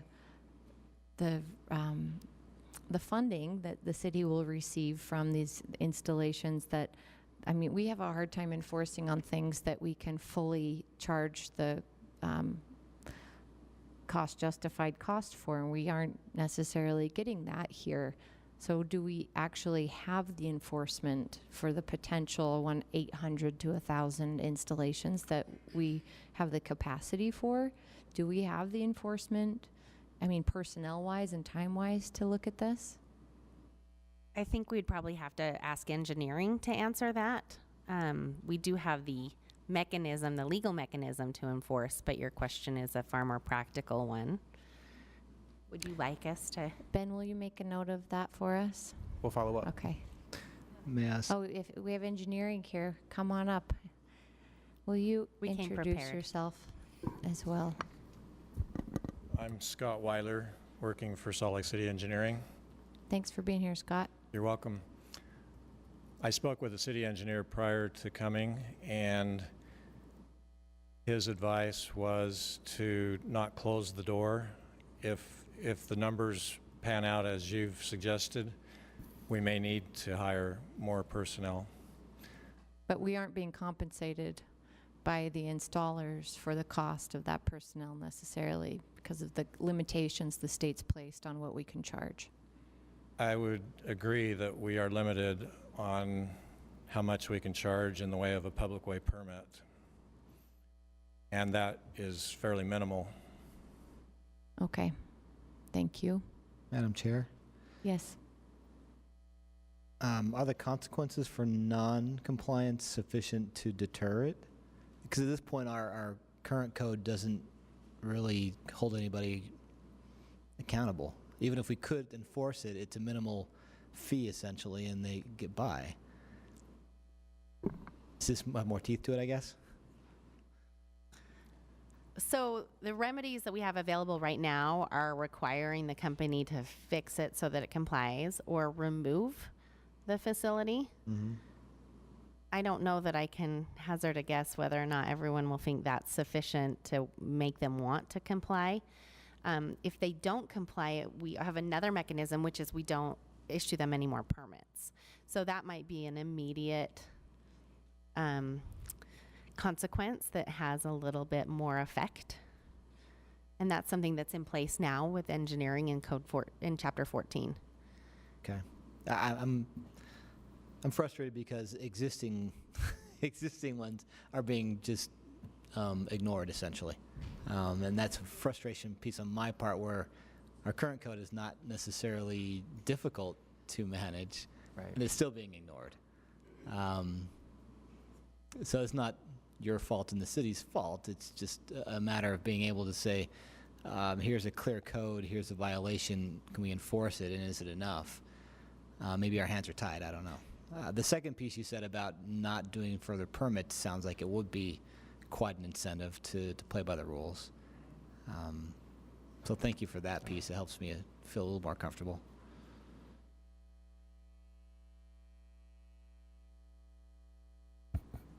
Was there something more you wanted to add on the council adoption part of that policy question? So typically in the city council would set the policy guidelines in the ordinance, which is I think what we're doing now. Other programs where you have the day-to-day enforcement and the technical details, I think those are typically left to the administration to exercise their expertise in generating those standards. For example, in engineering has a whole slew of different standards they apply in a permit situation. And so we think that it follows that same typical pattern. If I could address that, it is up to the council, though, if they want to see that detail. And I understand that everybody's going as fast as they can, and that they may be able to get that to the council before the hearing. Excuse me. So I think that it's a matter of just wanting to see what type of things, right, the clarity of it and that type of things, because these council members are the ones who will hear the complaints. So there are some cases, like with the design guidelines of historic landmarks, I think that they were first in ordinance and then were moved to an administrative document. They've been in different places over the years. So it's, I think, a matter of seeing those and knowing that the administration has a process in place. We do have had over the years a few cases where the previous administrations haven't had transparent processes in place, and therefore people feel like it's inequitable and that kind of a thing. So those are the kinds of things. I don't think council members would be interested at all in knowing how many inches this or that. It's just a matter of having the opportunity to see that before they adopt. So can we ask that that be brought to us? You bet. Okay, so the design guidelines can come back to the council for approval. Okay. Ben, let's march quickly, if we can, through item 2. So number 2 gets to what criteria will be used to evaluate provider requests to install new utility poles in residential zones. The state law states that a city must provide discretionary, non-discriminatory, and written consent when the adjacent uses to the monopole are residential. And it gets a bit into the weeds about measuring the public right-of-way. 60 feet is what is mentioned in the state law, but our typical residential right-of-way is 66 feet. And part of what's important is the non-discriminatory requirement states that how you treat one provider and their request to install in residential areas, you need to have the same treatment for all providers and all requests in residential areas. And it wasn't clear to staff based on the initial reading what criteria would be used to make those determinations. So that clarification sounds like a legal one. Is that something you're working on? The statute is a little bit strange because it says that you can prohibit new poles in this residential use areas if you're installing in a right-of-way adjacent to a street that is only 60 feet or less in width. We view that as an ability that, one, it's not a permitted use, so we can put some additional requirements from a design standard process on that. I think that the way it's written, we believe that the street measurement, so between the curb, is the operative place to measure for the 60 feet. So I think the design guidelines will address what the criteria are for allowing a new pole. One thing to keep in mind is it has been the priority of the city thus far to avoid putting wireless facilities to the extent possible on decorative poles, and a lot of our residential areas have single light decorative poles that would be very difficult to install on. And so the design guidelines are looking towards, if a new pole is installed, where that could be installed that's the least intrusive and blends in the best to the neighborhood. Okay, we'll look forward to the design guidelines about that. So that duty to underground. So this is one the council might recognize from franchise agreements in the past. The standard franchise agreement for the city lists 4 locations, and what's proposed in the ordinance is 2. So in franchise agreements, we typically see the duty to underground in new residential subdivisions, the central business district, any area where the existing utilities are already underground, and whenever other utility companies are undergrounding their cables and lines. The last 2 I just listed were not specifically included in the ordinance, and the question is why they weren't included, but also if other areas of the city could or should be included with a duty to underground, and the Sugar House Business District came to mind as one of those potential other areas. So I think when I went back and reviewed this question with city council staff, I think that a couple of definitions just cause confusion. The state statute says that we can only require wireless facility providers to underground if all the other users of the right-of-way are required to underground, and we can never require them to underground their antennas. Obviously, they wouldn't work underground. So our recommendation on this is we're to just rely on the state statute requirements. The reason that the 2 1 and 2, new residential subdivisions and the central business district, were listed out is because I understand from planning that those are the 2 areas right now that require undergrounding. And so I think it's best to leave undergrounding to the current process of planning. We'll rely on the state statute, which is we can require undergrounding if we require all the other users to underground. And I think that will eliminate some of the confusion about where it's allowed. Does that make sense? Yes. So the next policy question is also about undergrounded facilities, but it's about when abandoned facilities should be removed or not removed when they're underground. And the proposed ordinance would allow the abandoned facilities to be left in place. And it seemed like this would be a pro and con discussion about why using this approach. If the abandoned facilities underground need to be removed, then the excavations in the public right-of-way would be more frequent, and this could cause more damage to some of the city's pavement and landscaping. But it would also result in more litter underground, so when the next utility comes in, they might have to excavate those materials to put in their own, and so it's a trade-off. I think our response would be that we think that we should allow the utilities to remain in place at the city's discretion. So engineering right now has requirements for when utilities have to be removed and when they're not removed, and leave it in that same box rather than trying to create a different process here. So in that regard, will you address the CenturyLink exception, which is the next one? We would address it. We would address it there. CenturyLink, as the ILEC, has some different rights that other telecommunications providers wouldn't have.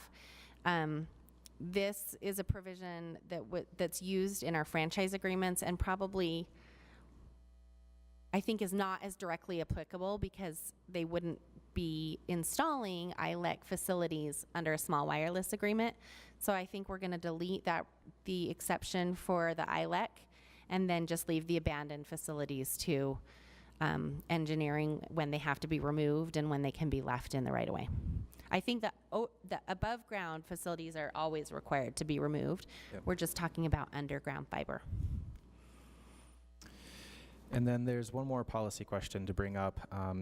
Policy questions 7, 8, and 9 were also included during the council's May briefings, and we included them here again since those seem to be ongoing discussions, especially the staffing level based on the number of applicants or applications received.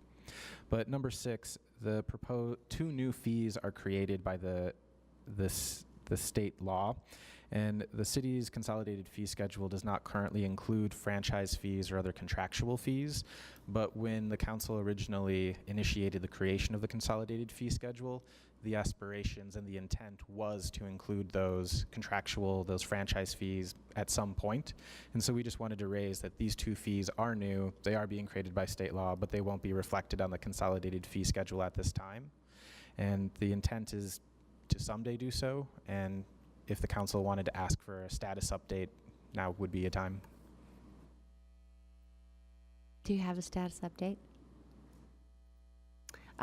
Only that we're investigating whether it would be appropriate to include the state mandated fees on this schedule. I don't know that they're included right now in other areas. Cindy? I guess what we can do is work with the attorney's office on that, because we have had the goal of the consolidated fee schedule. It was a policy direction of the council to get all the fees in one place. So we can work together with them and see. Please. The state statute fees are fairly clear, and so One of the we things know what to include. The goal of the policy decision of the council was for the public to be clear. Right. Well, I meant So- they're clear for what we would want to include. Right. I'll just add, one of the things the city's done elsewhere in the consolidated fee schedule, such as animal services, is since the fees are set at the county level and through contract, that a link is included on the consolidated fee schedule to see what they currently are, so that we're not constantly updating the consolidated fee schedule based on other contractual changes and county changes. Okay. Thanks for including the tree trimming part in there, Ben, and we'll look to see that addressed in the ordinance. So the tree trimming is in current city ordinance, but we could move it into this ordinance as well. I would appreciate that. Okay. Okay. Council members, anything else? I know that took a long time.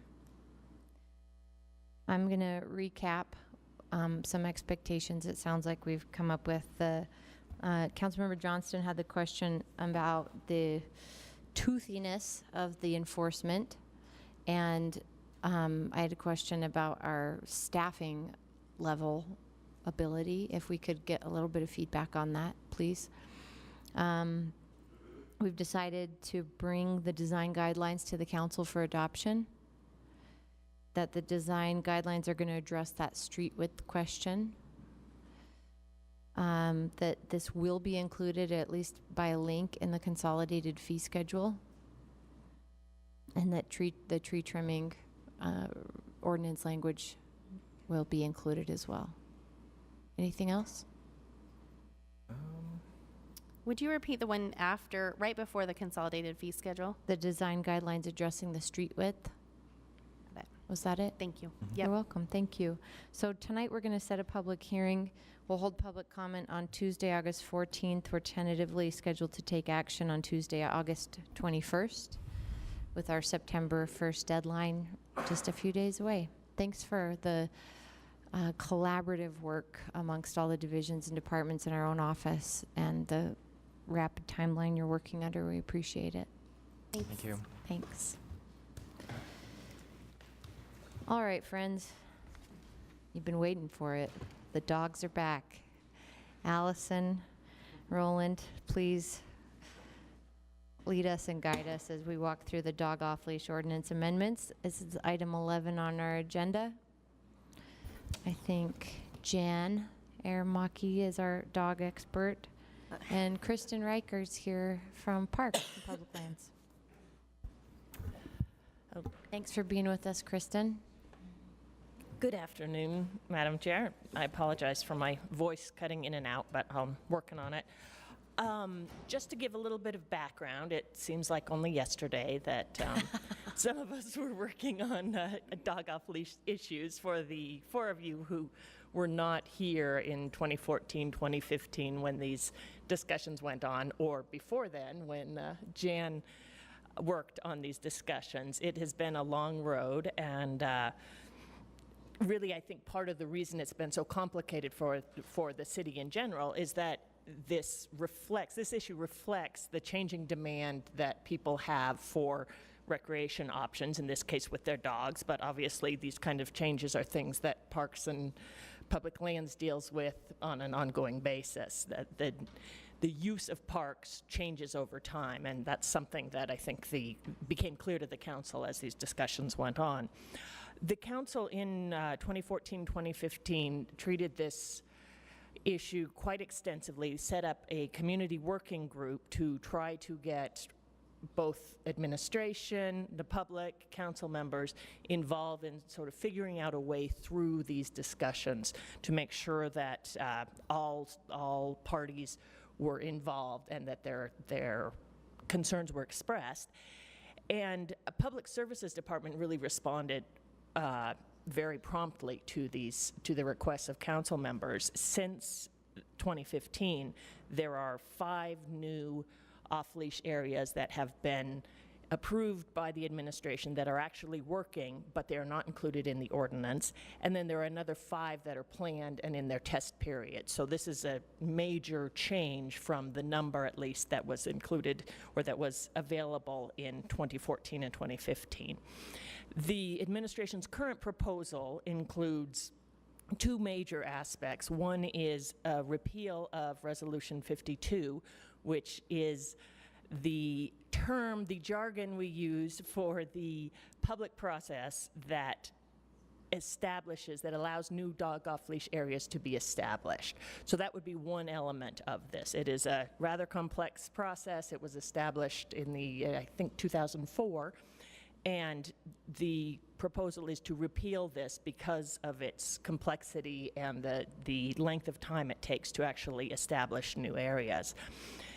In addition, this proposal would give the Public Services director the authority to close certain areas of parks to dogs when there is either a hazard, a safety hazard, or a environmental or other concern about the safety of the resources in a park or public land area. And so the request, staff is interested in hearing whether the council approves the administrative proposal to make these two changes, or whether they would like to preserve the status quo, or the status quo ante in this case, or whether there's some sort of third option that council members would like to discuss that may involve something like preserving some sort of council role for dog off-leash areas, or perhaps including status reports, requesting status reports from public services on issues that may come up. So those are the basic issues at play here. We have a number of policy questions that the council may wish to address, and perhaps Kristen would like to speak a little more about them if the chair has that in mind. Could I say something as well? So the proposal would actually delegate the dog off-leash designation process as an administrative process. So it takes it out of the council members' hands. Okay. Thank you, Jan. Kristen? Thank you. Part of this proposal comes out of our Parks and Public Lands lack of ability to follow the ordinance at this point. We've added dog parks that are not in ordinance, so we're outside of ordinance there.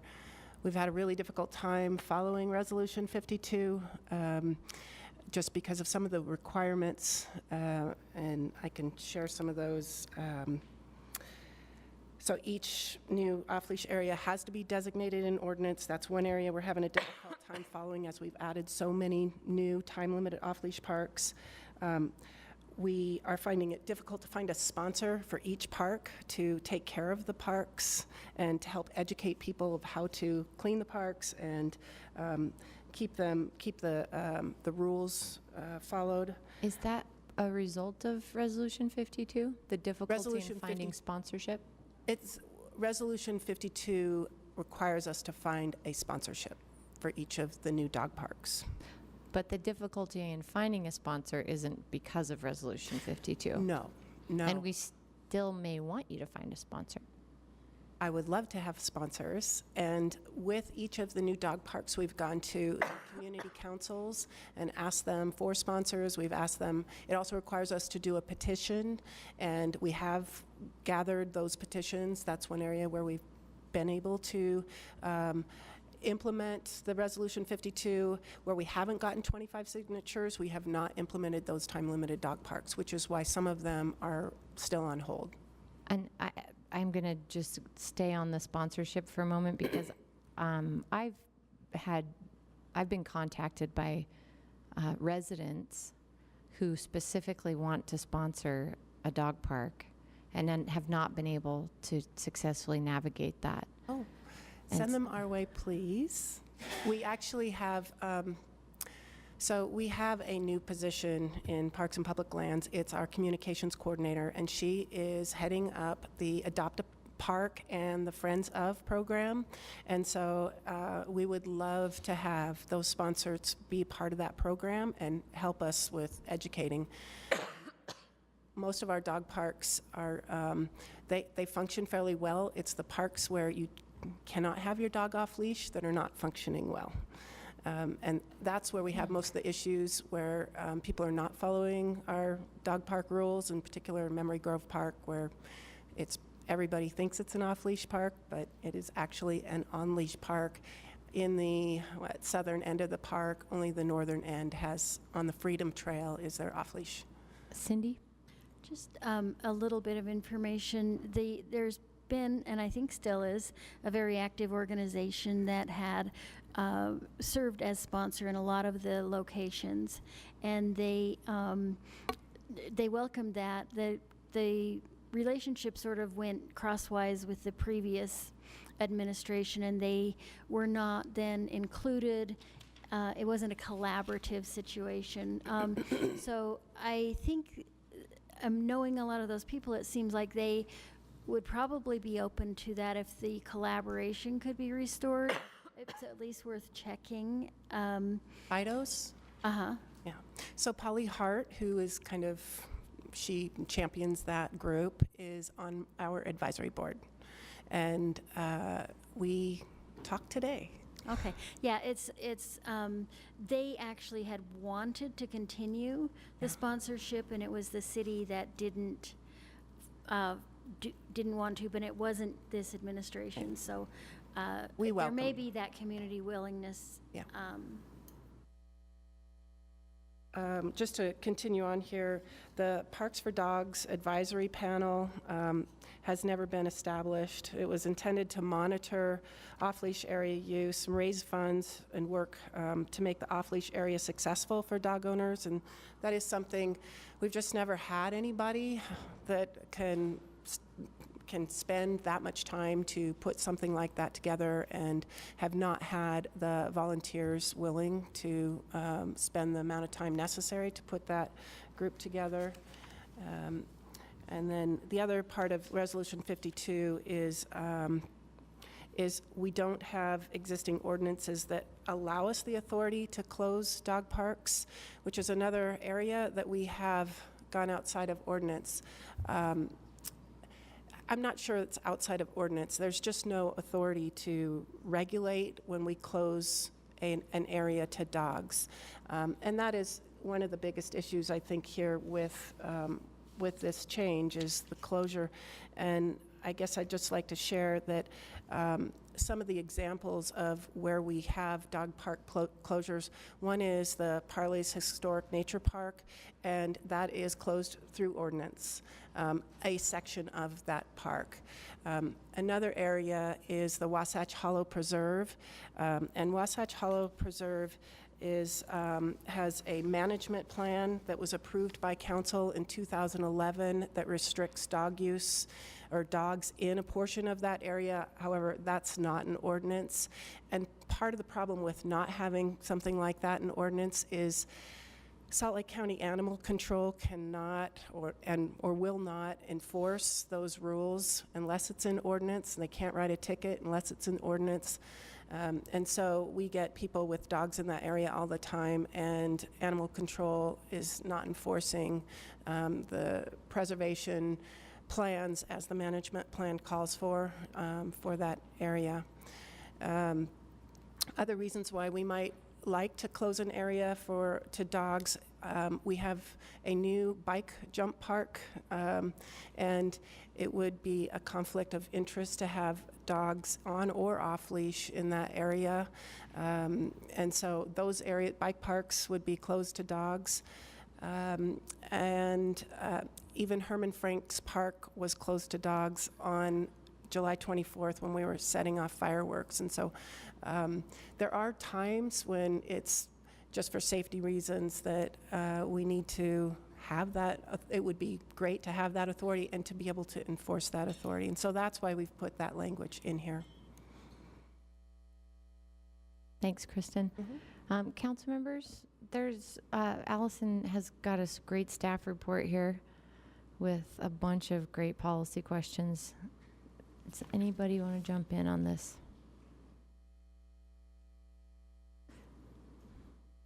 We're just in summer mode here. Councilmember Wharton. While you're pulling it up, it's okay. Kristen, I know that the Resolution 52 is cumbersome and has been difficult to navigate from an administration perspective. But I gotta say that some of the complaints feel like public outreach is difficult, so let's take this out. And I have more of a sympathetic ear to the bureaucratic challenges of, temporarily needing closures in areas, and that not every park necessarily fits off-leash dogs at all times, and that kind of agility, that's a conversation I'm open to, but it seems to be encumbered with all of these other sort of public outreach is difficult complaints, and I don't have a sympathetic ear so much for that.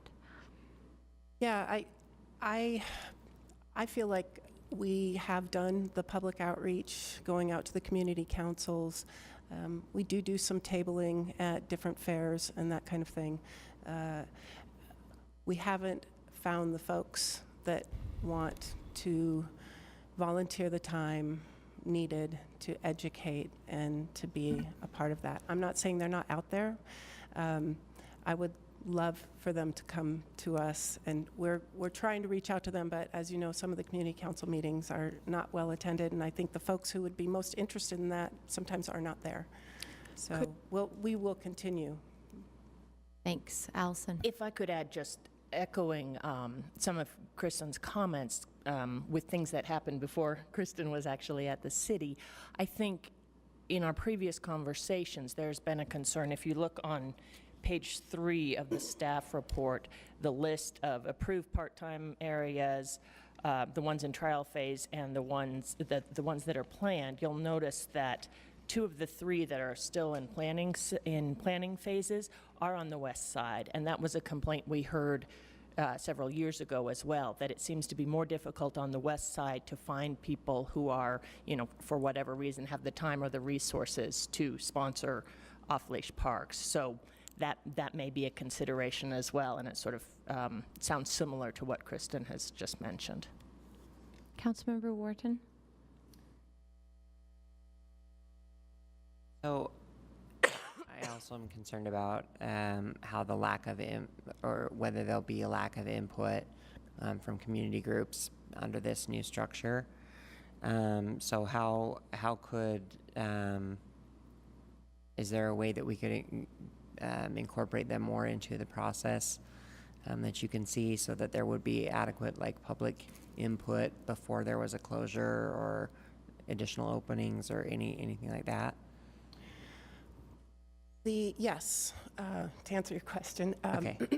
Yes, and the Wasatch Hollow area that is administratively closed, not by ordinance closed, had extensive public involvement. IBI consultants worked with the community, held public workshops, and went to the community council and involved the community in that decision to preserve that area for natural habitat.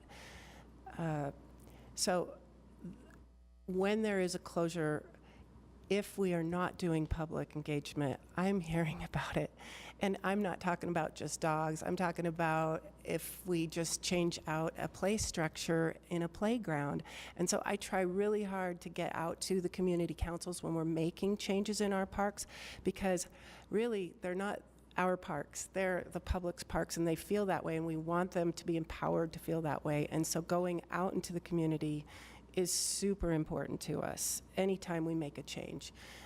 Sometimes, like the Herman Franks change, people are very familiar and used to that closure on July 24th every year, and so we don't go to the community council for that. But any other types of closures, if it's more permanent, we would certainly do a lot of public outreach in order to make the decision so that they don't come back to you and complain. Yeah, and you mentioned community councils. Does that change under this proposal, the input that a community council would normally have?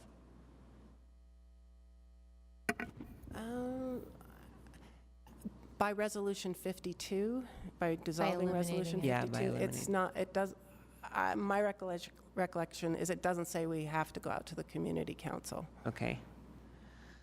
We do that to get signatures mostly, and to share with the community what we would like to do, and to get their feedback and input on the proposal.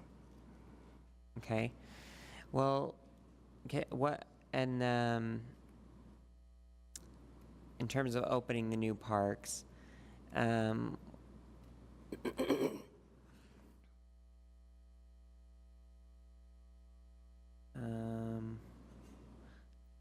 Can I ask a follow-up on your last point? Yes. My question was about what recourse would the public have in terms of of having their voices heard or hearing complaints if it's up to the director instead of the elected body that has public hearings to create and uncreate.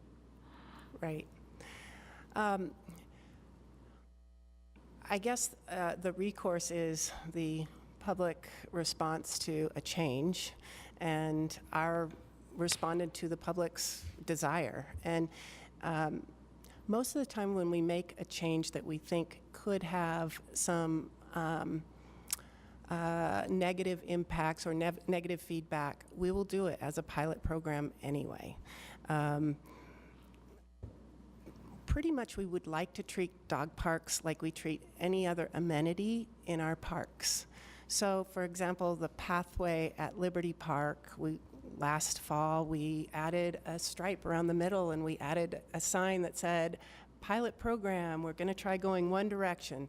And we got a lot of negative feedback. We got some positive, but a lot of negative. And so we put it up there for a pilot program, and we decided to let it try to run through the summer to see how it would go, but likely we will change that based on public feedback. Again, the parks are for the public and the community that uses them, and if it's not working for that community, it's our responsibility to change it. I guess it sounds like the public process isn't necessarily predictable if it isn't done through the established public processes here, that the Parks Department may just put a pilot out there and wait to hear back from people, or there may be community outreach, but that, as you answered Councilmember Wharton, there's no requirement to go out to the community councils for changes. Right. And I think that maybe, if any, I don't know if my peers feel any of that hesitation, like, we do hear from the community. They know we have public hearings. We hear from Polly at our general comment section every couple months because that's the established process. Right. And taking it out of what people know, which is that the city council members take their calls and that influences our decisions, and we take their comments and that influences our decisions, and putting it onto a director that nobody may know and may have to do some work to find out who that decision maker is.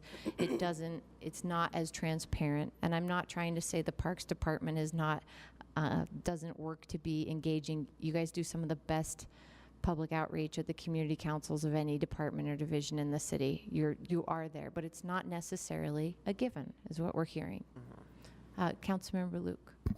Thank you, Madam Chair. I also want to say that I think that there needs to be a continued role for the council, not only to hear feedback, but to be a part of these discussions. Because when we look at, for example, the pilot programs in Wasatch Hollow and some of the other parks that, where we tested different things, those ideas were generated, through the council-led process rather than an administrative process. And I think my concern is that the way that the ordinance amendments are written here, it would preclude that, kind of interaction in the future. And I have heard very little negative from my constituents who use the Wasatch Hollow off-leash hours. That by and large the vast amount of comments that I've received are positive, and people seem to like it. And so while I understand what you're saying, that sometimes you just have to try different things and you have to put things out, I will argue that for us as council members, with the the proximity that we have, the close proximity with our constituents, where we're going to community council meetings every month, where we're having those interactions. I agree with Councilmember Mendenhall, where it's changing an established process that doesn't seem to be broken. So I fear that if I follow the established process, I would have to close dog parks because they're not in ordinance, and it takes several months to get them in ordinance.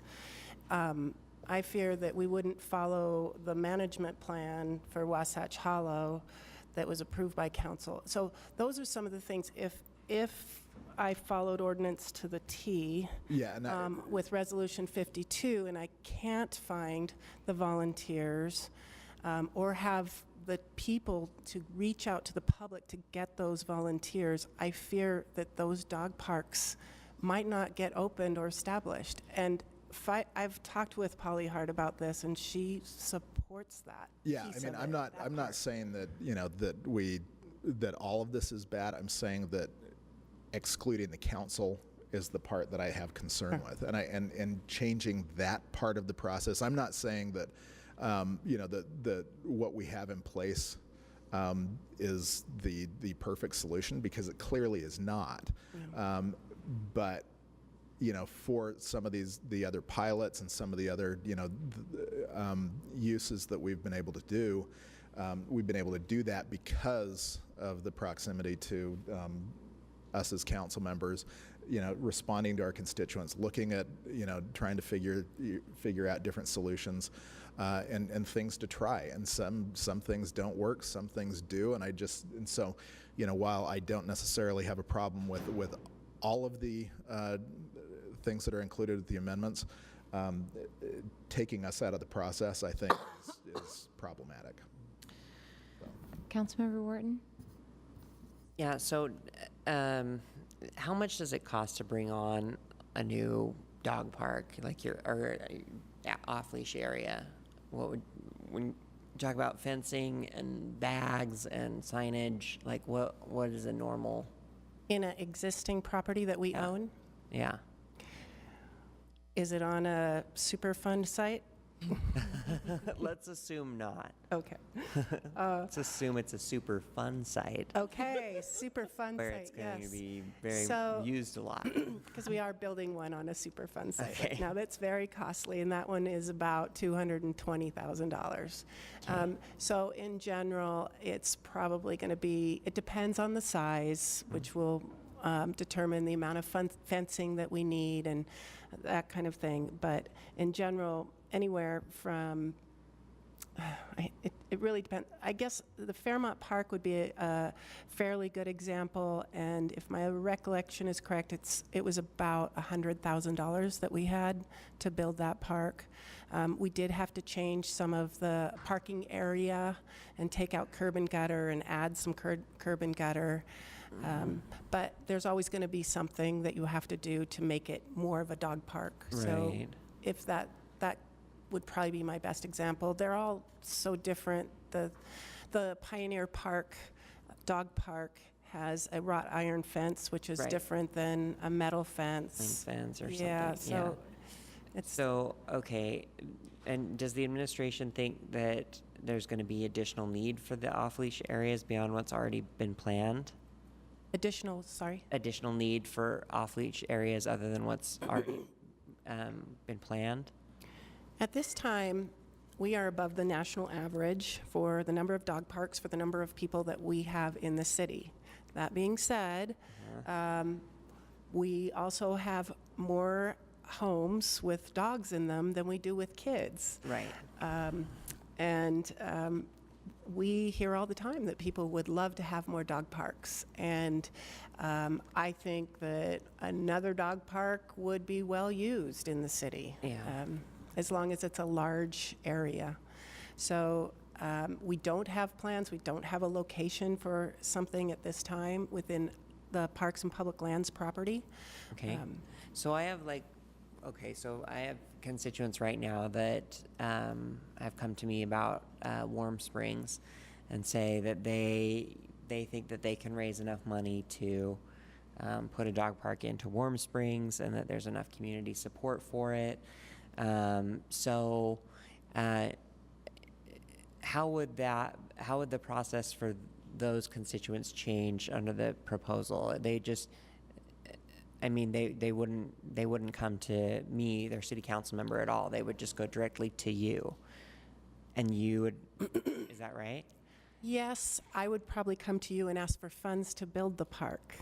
But what if they're, as they're doing in this case, saying that they can come up with the money and gift I it would to still have to come to you with the request to use the funds through a donation process.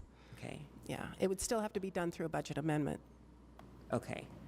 So Any there's type still- of construction, I'm still going to have to come to council to ask to spend that funding. We can do the donation process, but we still have to have a budget amendment to spend the money. Okay, and because a lot of that brings me back into the volunteer questions, and I'm sorry if you already answered this, but in the situations where you're saying that there aren't the volunteers there to help that were anticipated, what do we do when a situation like that happens? Do we then reach out to another group like Fido's and say that this neighborhood is not supporting it? Can we get some other, what do we do? What's the process like? Groups like Fido's are our best option to reach out to the community to get more volunteers, yes. Okay. Or community council meetings, that kind of thing. And does that work, or are there ones that continue to fail after that? At this point, we don't have a single group that is sponsoring any of our dog parks. Oh, okay. So, yes.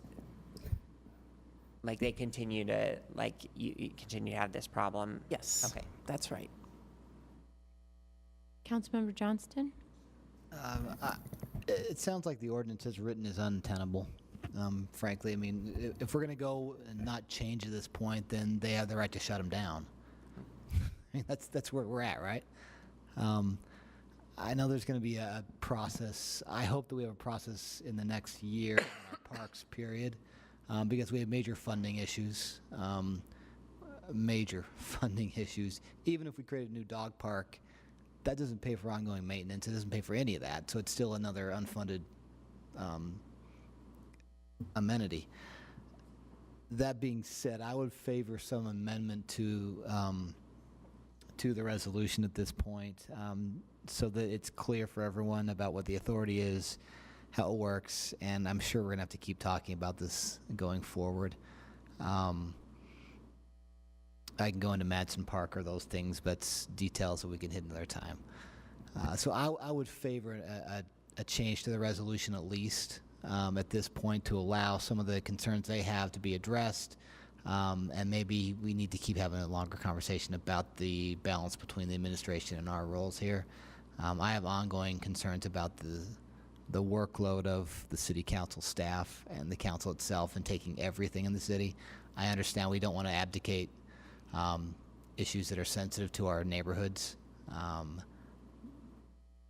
But that being said, we're still a part-time body, and we have the largest staff that I'm aware of, and we still are overloaded in this stuff. So I'd like to see a change to this right now, and then have some discussions going forward about our role.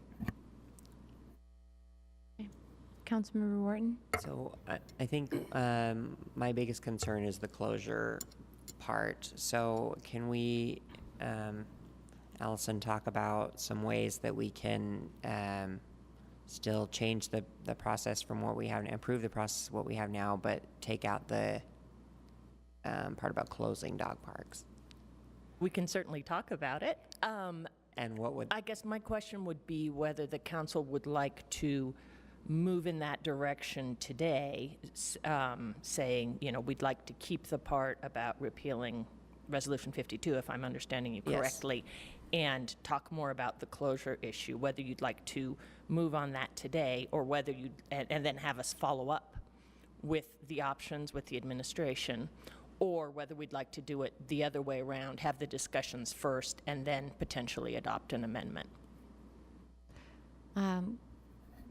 Councilmember Fowler or Wharton?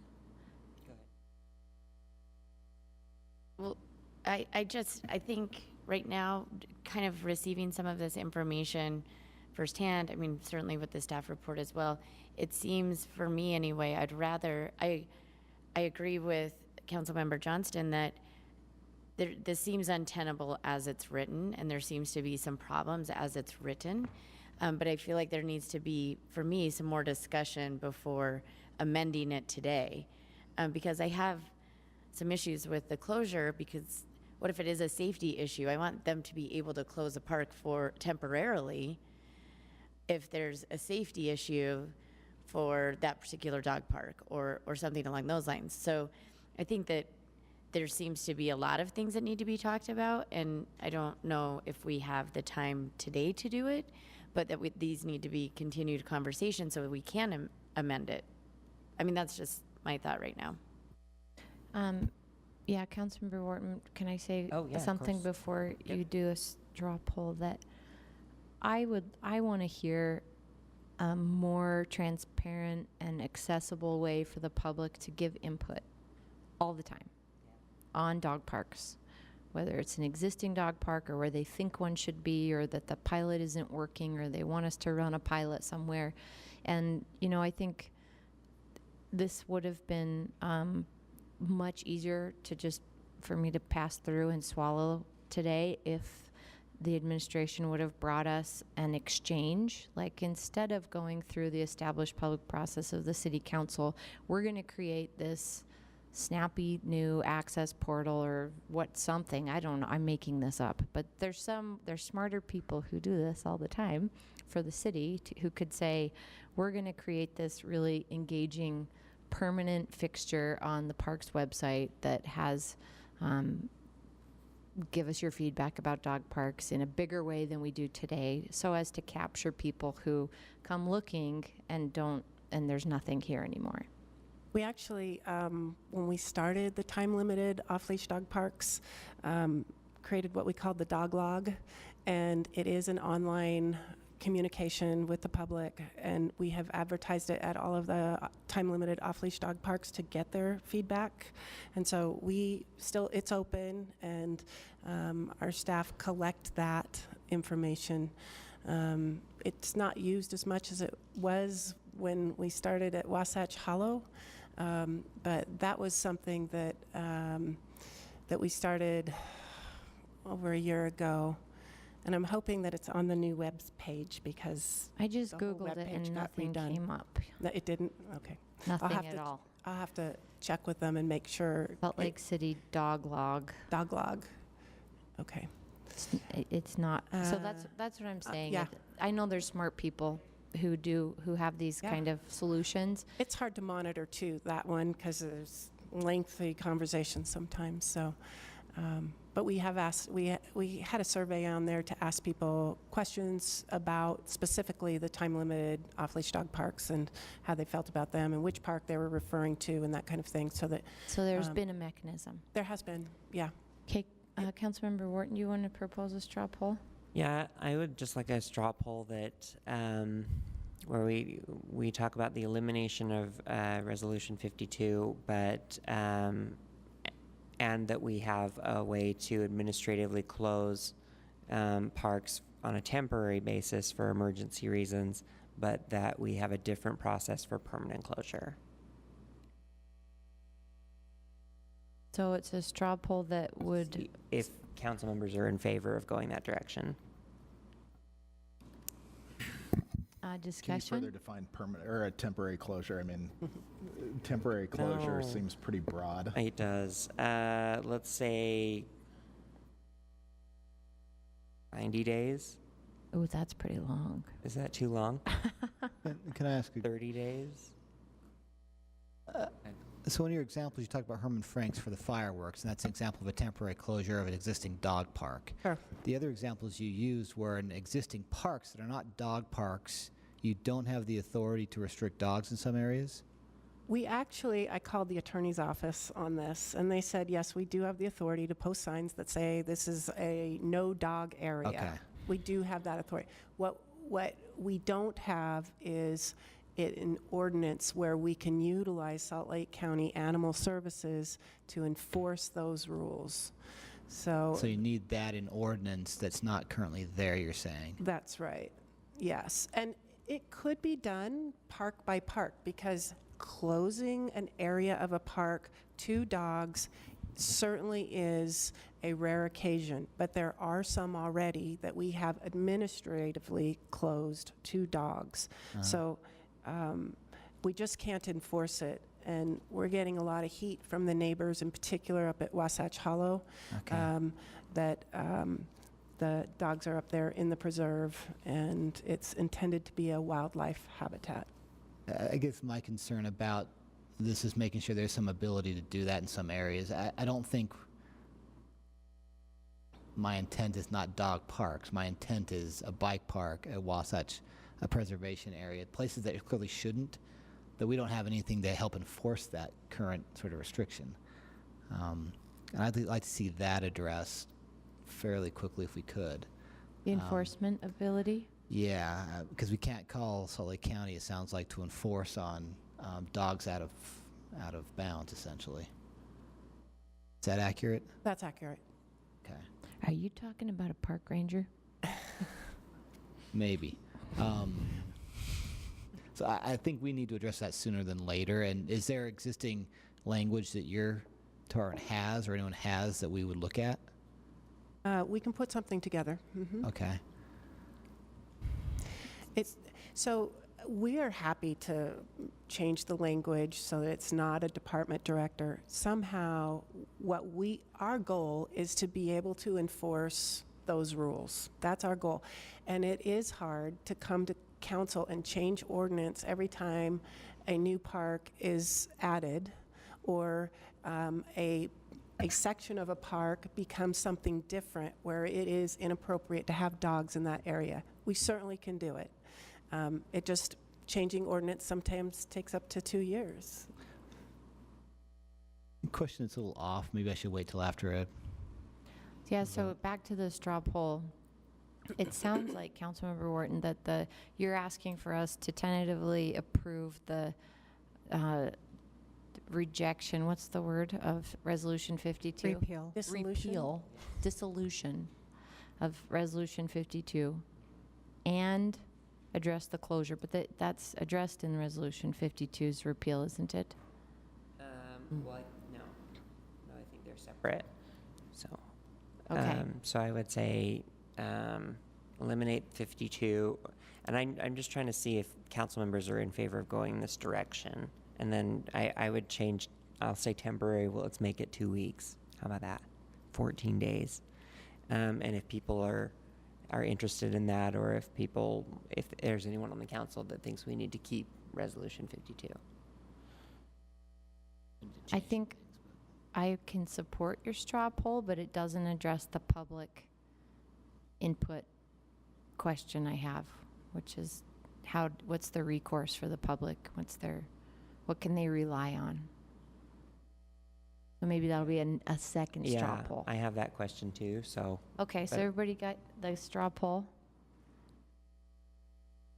have council staff look into eliminating Resolution 52, creating a way for there to be administrative closure of dog parks on a temporary basis for emergency purposes, temporary being 2 weeks, but come up with a different way to do full closures, and I would say with more public input than what's currently proposed.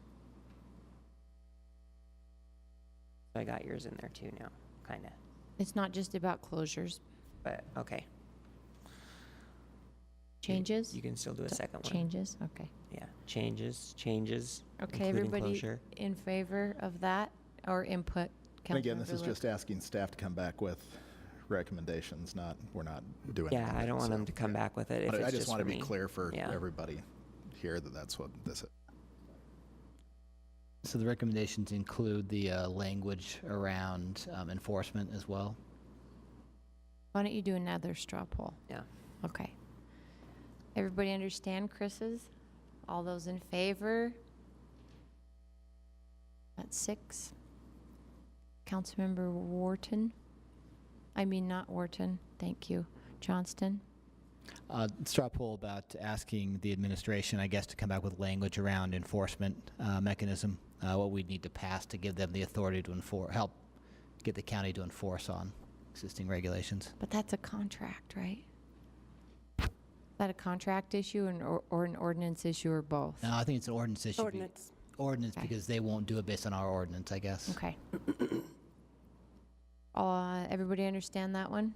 All those in favor? 6 up? Thank you, Andrew. Anyone else? Councilmember Luke?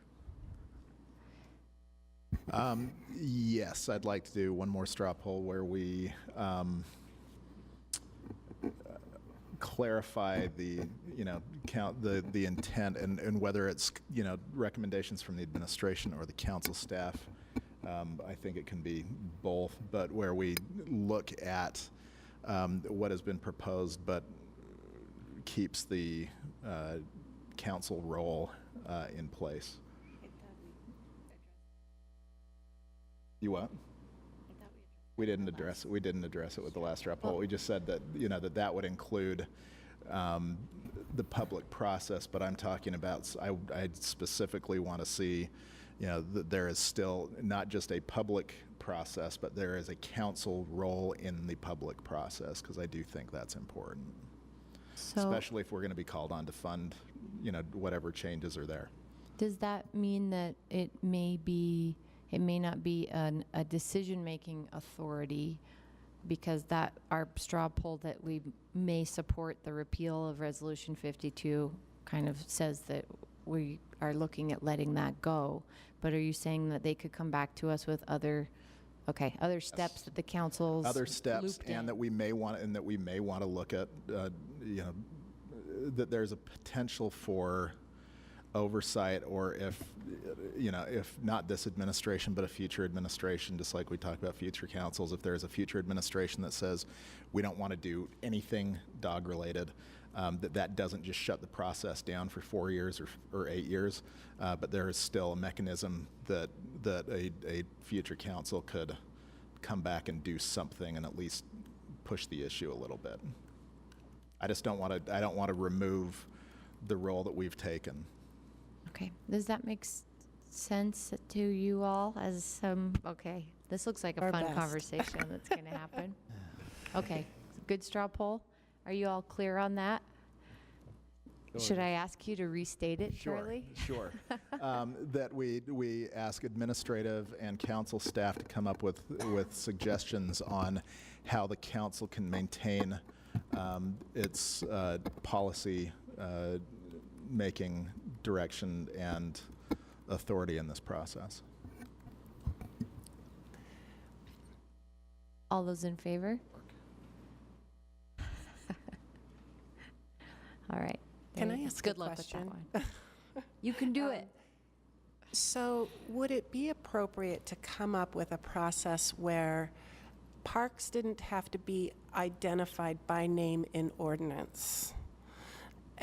However, when we have a closure or an opening, that council might have to approve that type of use or restricted use in the park? Does it have to be an ordinance for your involvement, I guess is my question, named by park? Because that is really the hardest part of this whole process. Cindy, can you help us? Let us work with you and take a run at looking for a way to remain or to become nimble, but still address the public input, the volunteer opportunities, and the council interest from the public policy point of view.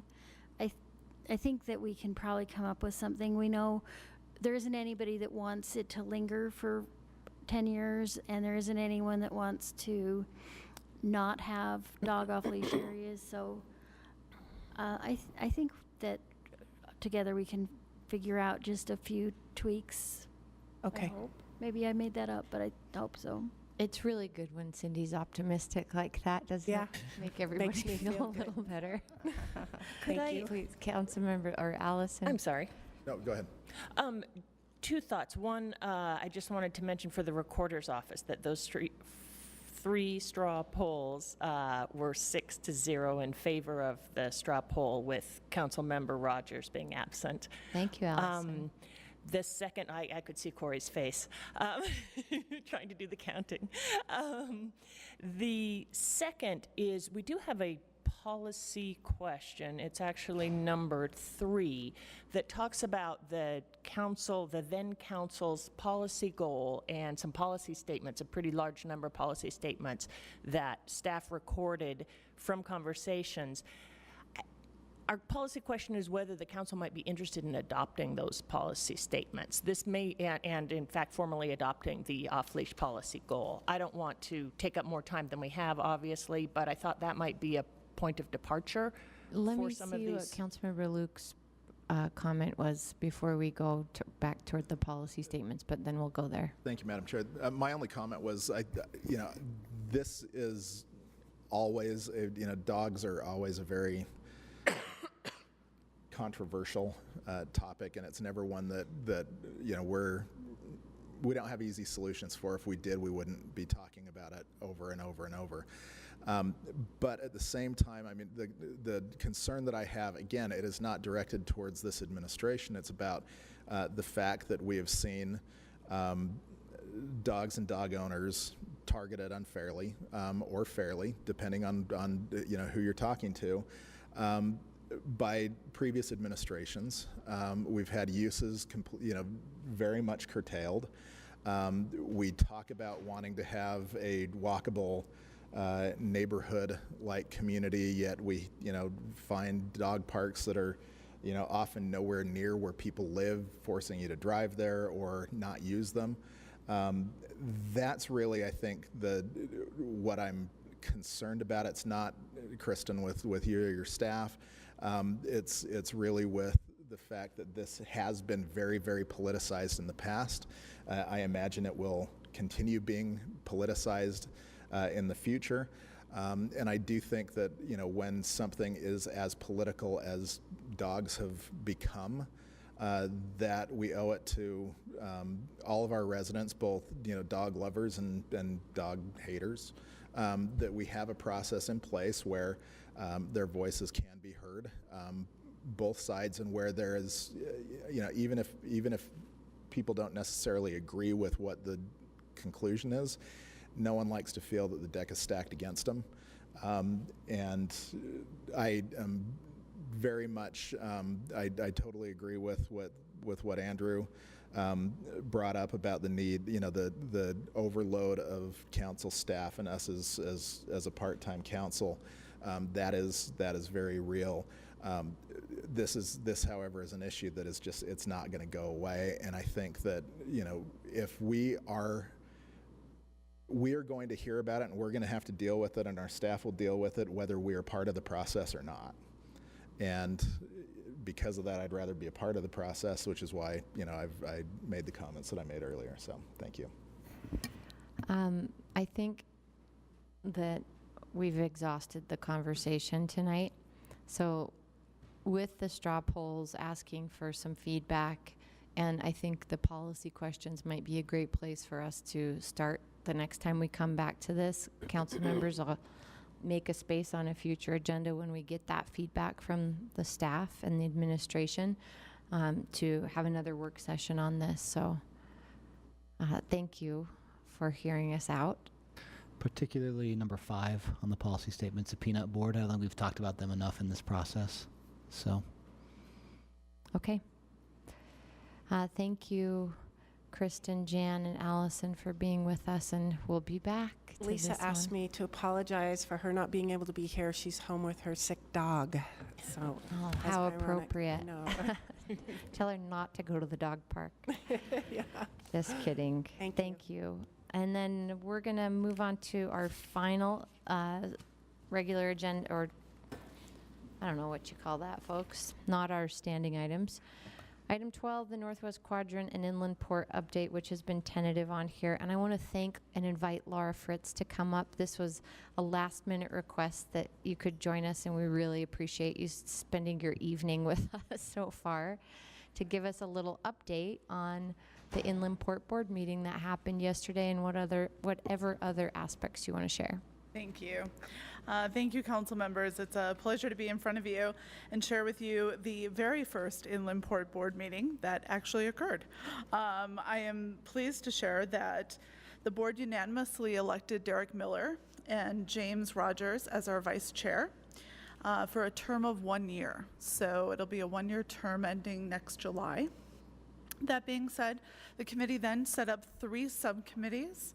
The first subcommittee is an executive search committee who, as you may remember in the legislation, is responsible for being in place by November. So we have a very short timeline. So we thought setting up a committee to help us identify candidates would be really important. Sorry, I'm interrupting. Who's on that committee? I couldn't hear you, I'm sorry. Who is on that committee? On that committee is Councilmember James Rogers, County Council Member Michael Jensen, Senator Buxton, and from UDOT, Carlos Becerras. So that committee is looking forward to getting to work. It was also decided that we would use the state human resources policies to go ahead and start that process of finding the executive director. We also created a business plan and budget committee. On that committee is Representative Gibson, myself, Ben Hart from the Governor's Office of Economic Development, I think it's Representative Ogden, and Derek Miller will chair that committee. So a great group. We're looking forward to getting to work on putting together a plan of what we're actually going to accomplish, and then associated budget with what we're looking to do. Last but not least, we created a tax incentives committee. I did argue unsuccessfully that this committee should be part of the budget committee. However, they decided to go ahead and create the committee nonetheless. As you can imagine, I felt it was important that the city have representation on that committee, so I volunteered myself for that as well. Good news. And on that committee with me will be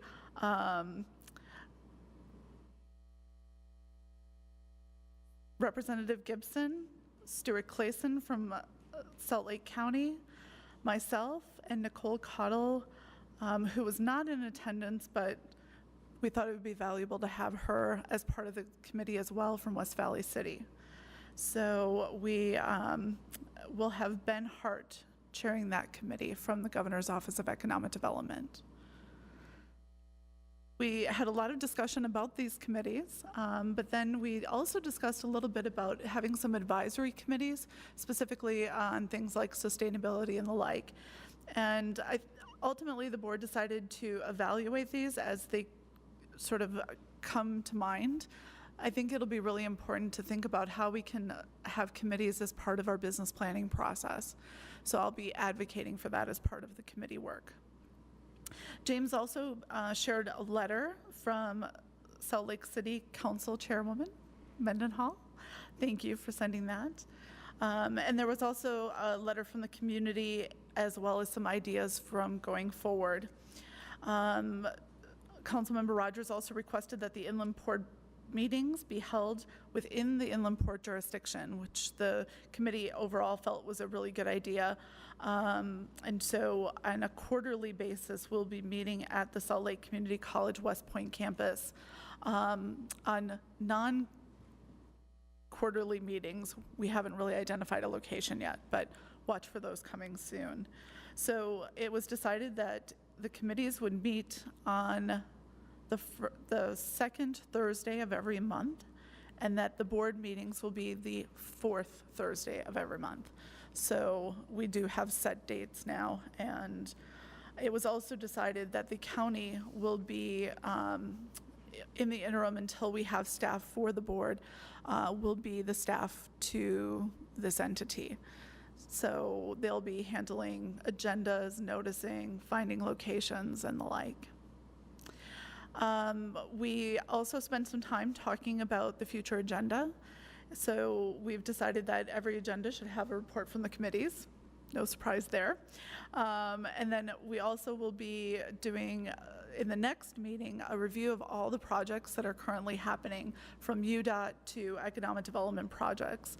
And then Chairman Miller felt it was very important for us to also not sort of recreate the wheel.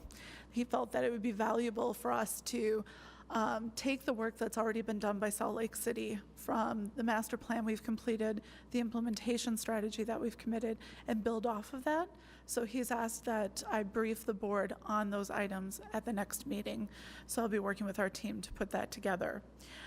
It was also requested that our team put together a field trip for the board members of the Northwest Quadrant, so that they fully understand the depth and breadth of the area, but most importantly, also the work that we've already done to help development occur. So looking forward to organizing that field trip. Last but not least, we had public comment, and we did limit those comments to 3 minutes. The majority of the comments really focused around air quality and sustainability issues. And if you'd like more detail on that, I'm happy to share. But that's sort of a super high level overview of our very first Inland Port Board meeting. Thank you, Laura. Council members, any questions? Councilmember Johnston? Thank you, Laura. Question about the tax increment subcommittee. Is the scope of that to evaluate the other taxing entities and the relationship with them, the numbers? Is that the scope or something else? So when I inquired as to why we were creating a committee, when it really should be part of the budget, I was told that there are some projects that are imminent that need to be discussed. Clearly, that I did the same thing, my eyebrows raised, and that's when I asked to be on the committee. So I will be sure to report back on what those imminent projects are. So they haven't defined if this is actually the other taxing entities. It sounds like it's more about immediately going after businesses. Prior to a business plan. That was my concern. And I candidly said that I thought it was irresponsible to talk about spending money without understanding what it is we're trying to accomplish. Clearly my voice was not heard, and they decided to create the committee anyway. But I think it's important that I have a role on that committee. Before you, Councilmember Wharton, Cindy? On that note, one of the things as staff that we were thinking would be really important for the city to provide to that committee would be the policies that Salt Lake City has about tax increment spending. There's been some good policy work done on the individual CRA policy, and there are a couple of others that seemed really, having Laura there is the same thing as having the policies there, but it might be nice to send that officially to the committee. And then Salt Lake County does have a very good process. They do a formal evaluation on tax increment, and if the board were willing to follow that process closely and not deviate from it, then that also would be a good process. So hopefully they could use some of this time to get their processes in place. That would be my pitch. Councilmember Wharton. To see that as well. So how will the, if this is, all these things are imminent, is the committee as a whole just going to decide to, will the committee decide what projects go forward, and then present it to the full board? Correct. So okay. there's no decisions that'll be made at the committee level. Right. All of the decisions will be made at the board level. So committee is really to gather information, gather data, and then present it to the full board. And are the committee meetings, are those also open to the public? They are. We did adopt the Utah Open Meetings Act. And so they will be open, except for if we're negotiating, handling personnel issues, that kind of thing. I think they didn't. They were saying things in a couple of different ways, and Jennifer might be able to help us with this. They said in the affirmative they would follow the open and public meetings law, but those that are familiar would know, have the extra information that you don't have to have an open meeting if you don't have a majority of your board. So I think they won't have their committee meetings open. And we could be wrong about that, Yeah, but that's... and I think that was the point that They went back and forth. Councilmember Jensen was trying to make, is that if you wanted your subcommittee meetings to be open, even though there wasn't a quorum, you would have to sort of affirmatively state that. And I think there was some reluctance on the rest of the board to kind of go that extra step. So maybe to the extent that subcommittees make that decision independently, they could be open. But they're not, I don't think there's an assumption that they're open to start with. And the tricky part with being open is that then they have to do minutes for each subcommittee, and it may, you know, that may have been a factor, I don't know. So if, we'll all coordinate together and triple check that, but we sort of think the committees aren't open. And I will work diligently to make sure that there is open records of what those occurred in those meetings. I know that there was definitely some concern on the hiring of the executive director committee because they didn't want, you know, Right. information getting out ahead of the full release of a job description and the like. So there was some sensitivity around that specific committee, but I think the others, everyone felt that it was important as long as it didn't go into negotiating or personnel matters. So what is the tax increment committee's charge between this and the next meeting? That is a phenomenal question. And at this juncture, I think where we landed, and Jennifer, feel free to jump in, I think there was definitely some talk around policy, and then there were these imminent projects. So I'll be interested to find out what exactly the thought process was, because the board was pretty adamant about creating this committee. Okay. Did it seem that anybody else was like skeptical of the creation of the committee? If they were, nobody else spoke out. Okay. Okay, council members, any other questions for Laura? We really appreciate you representing Salt Lake City's best interests on that board, Laura, and your time being with us this evening. Thank you. Thank you very good night. much. Jennifer, Bruno, do you have any items for the council to chew on from there?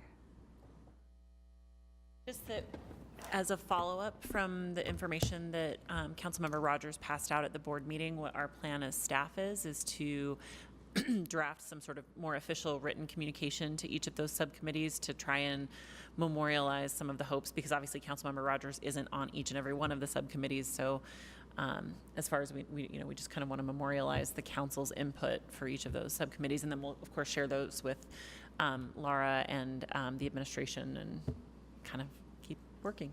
So. Thank you. That's that one. I wanted to mention that in Chair, Vice Chair, we've been talking about creating some fact-finding work sessions on some of the specific points that were adopted in the statute during the special session. And we're looking at, well, I should say that the purpose of these briefings is to provide an opportunity for the city council in our formal meeting here, well, for our work session, particularly also to hear from the community and some of the stakeholders focused on certain areas. Also for us to prepare for the 2019 legislative session. I think the more information we can get about maybe suggested changes or impacts to the community, the better prepared we'll be. And also that as we have representation through Councilmember Rogers on the board, he has expressed his willingness to take our suggestions to that board. And so hopefully this will be an opportunity for us to do all of those things, invite stakeholders and community members and administrative staff to present and listen and discuss information. And we're tentatively looking at scheduling on August 21st a general overview of how the Inland Port Board and things are shaping up. September 4th, tentatively looking at land use and tax increment as the areas of fact-finding and deep dive. And then September 11th meeting for board meetings and transparency and environmental components. So we will extend those invitations, and our staff is just beginning to work on that. So I just want you to know that while the state had their their process and their timing that the governor had the authority over with the special session. Now that that's over, we have time to take our deep dive, and I want us to do that in anticipation of the special session and as this board gets off the ground. So look forward to that. Anything else? I guess we'll get into our standing items. Is there any announcements from you, Cindy? Nothing tonight? And that, I suppose that was the report of the chair and vice chair, unless you have anything else, Councilmember Wharton. And we do not have a closed session tonight. Margaret, right? Okay. So with that, we'll call this meeting adjourned until 7 o'clock when we have our formal meeting across the hall. Thank you.